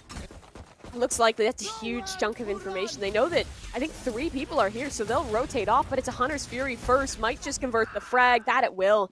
Cypher is down. They're making this run towards A, so it leaves it on to the hands of the Jet. The operator in hand. Can he get it done? Oh no. Oh no. Oh. Prime finds him. Shock's still here. Up short, he's gonna peek. Still has his dash! What a shot! And he's out. Gonna follow up with the run it back too. Cheat code tries to put down the fragmentation grenade, and that actually does deny Shock, so no value from that. But a 4 versus 3 on this. Venture with a Guardian. Taking it to Shocks. Oh, that actually takes him out. He's so good on these. Every time, and another Guardian shot, but still 2 for him to play with. Okay, this is for the ace. With a Guardian, there's a flash. He turns it, but it's not fast enough. Zerk is too quick. He'll get the 8th. He's going to be able to get the op as well. Wow. Huge round out of the Mozzie Mambas there. They were just looking pretty strong on the retake. I mean, obviously it comes so close to the clutch, but it is denied in the end by Zerk. Op recovered, like you mentioned. And I like that run back, right? Like, we take this initial shot, you find the Hunter's Fury tag on to the Cypher there, and are able to connect the kill. But then, like, Shocks, I think, wins this round. That was the most important kill for me, that he finds that one. It buys time for his teammates to rotate on over. Doesn't really give an opportunity for a strong post plant to be set up, and it's able to be converted. Reset for the Goodfellas economy. Looks like they're trying to take this in towards C. That operator is still trained on A, which I think is interesting, that they're not kind of varying where they play this, but it is what it is. They'll still have the Cypher set up here to try and contend with this play. My question is, it looks like they're just going to pop out of the smoke. Yeah, contact up, use that pop flash, fight your way out. One recon bolt coming in. Over the top. Fiend had the Spectre, but he's just short. But they do lose streets. We're probably getting spammed through the smoke too. Almost got through with the recon bolts. Exactly where you are. And Fiend does recover the gun eventually. Only doing a little bit of damage. They still have control of garage, but no flanks coming in from A long. Everybody's in the back of sight though. Rick Dad's finding one. They're pushing it. Little tunnel vision though. Rick Dad will trade even though. And a nice shot. Okay, all up to Shocks. He has the op. Trades to the Vandal. 1v1. He's on the site and he doesn't know. Back-to-back thrifties, I think, even though last time they did have the op in the round, so it wasn't exactly a thrifty. this time was fully and a well-executed pop, just like you called out. And I mean, the information they had that deep recon bolt. They were able to capitalize it incredibly well. They find that weapon, it goes huge. I mean, I thought that was going to be winnable for the Mozzie members because the pace they were taking, right? They instantly re-cleared in towards Crush. They had so much space for which to mount that retake, but Goodfellas, just right with the Sheriffs. Isolate those duels, shut it on down, and when we're this deep into the game, into what could be the final map of this series, that's just something you can't let slip away from you.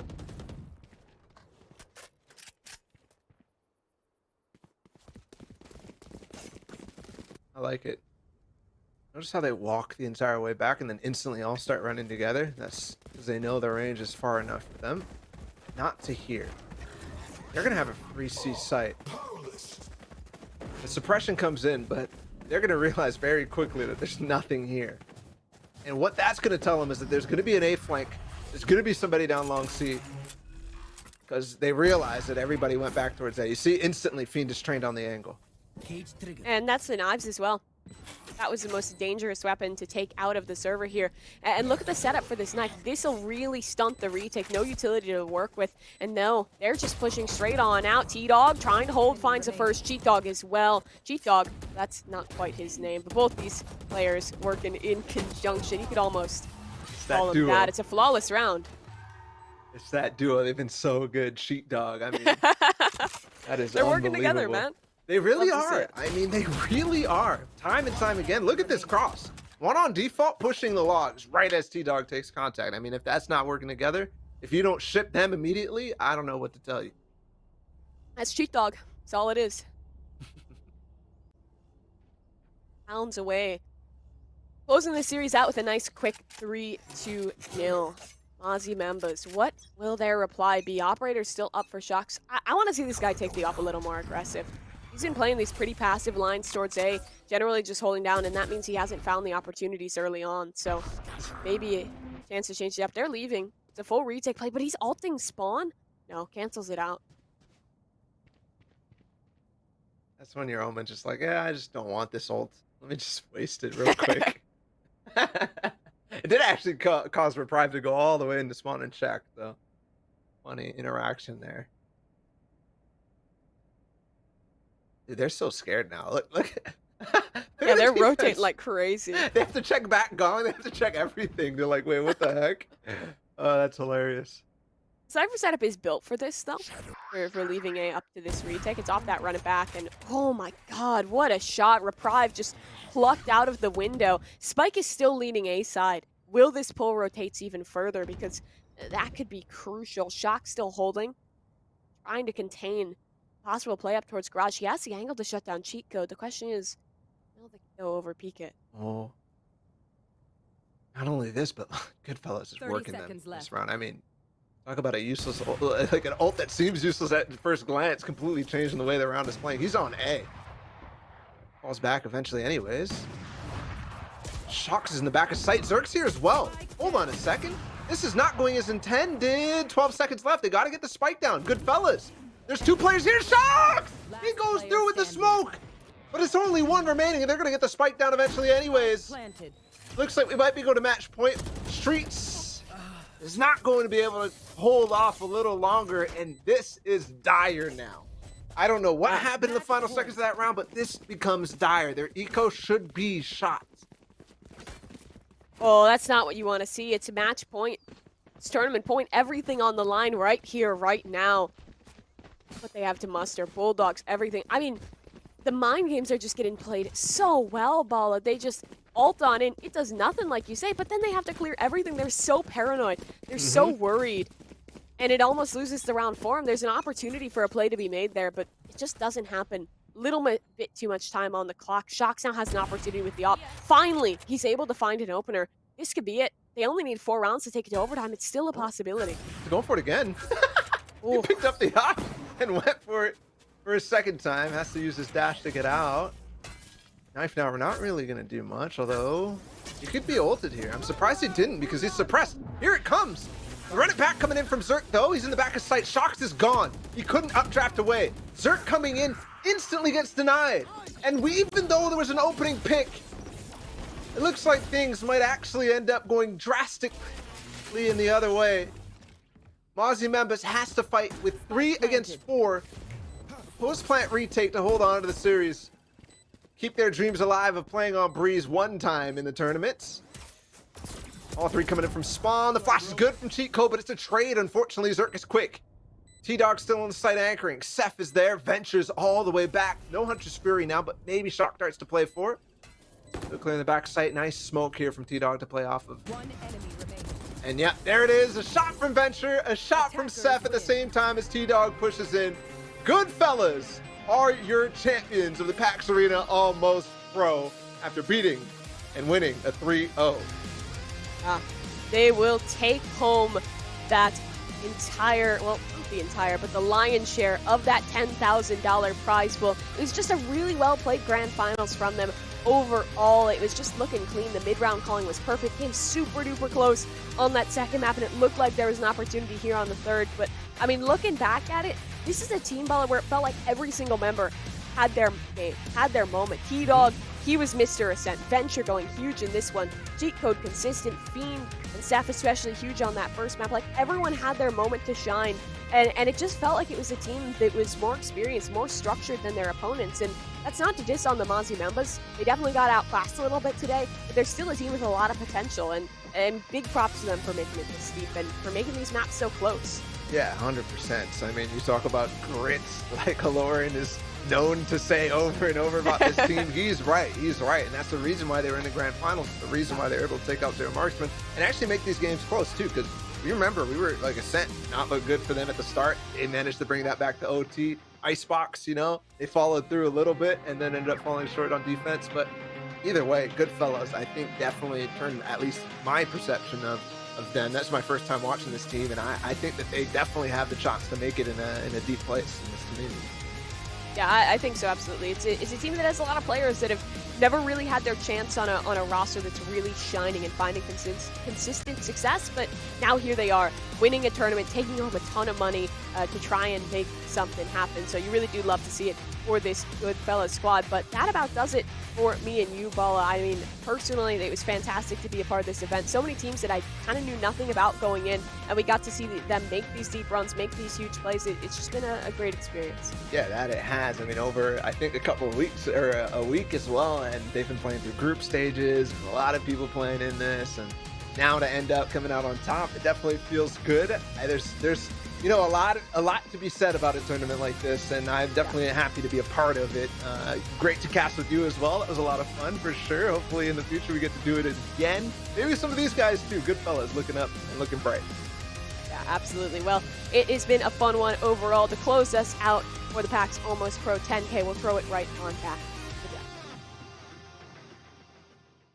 After 3 rock-solid games at the end of it all, the Goodfellas, the robber barons, the kings of organized crime, they managed to take a solid 3-0 curve. We thought that this could be the potential outcome, and while there were some twists and turns, Goodfellas were able to deliver. Definitely. And for that last map, I mean, it was just aim at that point. I think because we were just watching, we were just letting the game wash over us, and that's kind of all it came down to in the end. I definitely agree. The clutch factor definitely felt apparent to me for Goodfellas, and it also just seemed they kind of had this at-will effectiveness. When they really wanted to win a round, they just kind of had this added zeal, and whoever was still alive just turned into absolute superheroes, which leads me to a question. Now, we've started up the Sheesh Award, Curry. Yeah. An award that we grant to a player for exemplary performance. Maybe it's DPS, maybe it's KDA, maybe whatever the metric is. Who's your Sheesh Award member? Oh, you're making me go first. Okay. Oh yeah, of course. So my Sheesh Award is going to T-Dog. Did you expect that? Because for T-Dog, I mean, he was playing Viper, Curry, you there? playing Brim, and he was playing Omen. And, I mean, he had clutches on every single one, right? We had the Viper's Pit that we talked about in the first map. Second map, it's going to be those Brimstone Orbital Strikes that I mentioned. And then third map, it's just going to be Omen doing Omen things. With those, I feel like he had like 2 clutches that map too. Okay. You know, we were talking about this, and I was like, I'm not gonna tell you. You don't tell me. And we were very close. So I thought to also give T-Dog the Sheesh Award, and I'm sure right now he's naked and rolling in the money. Congratulations on the $3,000 out of the 10K prize pool. But for me, I have to give the award to Fiend. And the reason why I do that is not only is he just generally a beast in terms of overall offense, but anytime you saw Fiend with an operator in a round, like a hush fell over everything else. Yeah. Like he would get one of the first kills in a round, and you would see Fiend and that operator in the top right corner of the screen, and everyone else on the Mozzie members was just on notice. In terms of just having and establishing impact, anytime Fiend was able to really, set things up and get the round that he wanted to with the operator, the Goodfellas looked pretty much unstoppable. So for me, my Sheesh Award goes over to Fiend, but everyone played really well. Everyone stepped up. So congratulations all around. But Kurt, do you have any final thoughts for us over on the grand finals? I mean, all I was gonna say is Fiend was my second nominee for the Sheesh Award. So we're definitely on the same wavelength here. We're on the same page. We're on the same page, Kurt. Thank you very much. Thanks for being on the analyst desk here with me. Thanks for giving me insights and stuff. You've done an amazing job of helping me get further acclimated to competitive Valorant. So thank you very much, and thanks to everyone that I've had the pleasure to work with. In terms of final thoughts for me as we wind down for the rest of the tournament, I want to say everyone did an incredible job, not only in terms of players, but in front of and behind the cameras. Thanks to everyone for being involved. I always try to take a moment to thank production, so I'm going to go down the list. We got Furtive, A Evil Cat, Balla, CJ, Days Dreams, Obs Beast, Goomer, JJ, Luke, Nola Nova, Hithian, and Sudi. Thanks for everything that you guys have done. This was an amazing show. I had a lot of fun. Can't wait to see what you guys end up doing next. But we're going to take off for now. Until then, stay safe, stay healthy, guys. Take it easy, and congrats to the Goodfellas.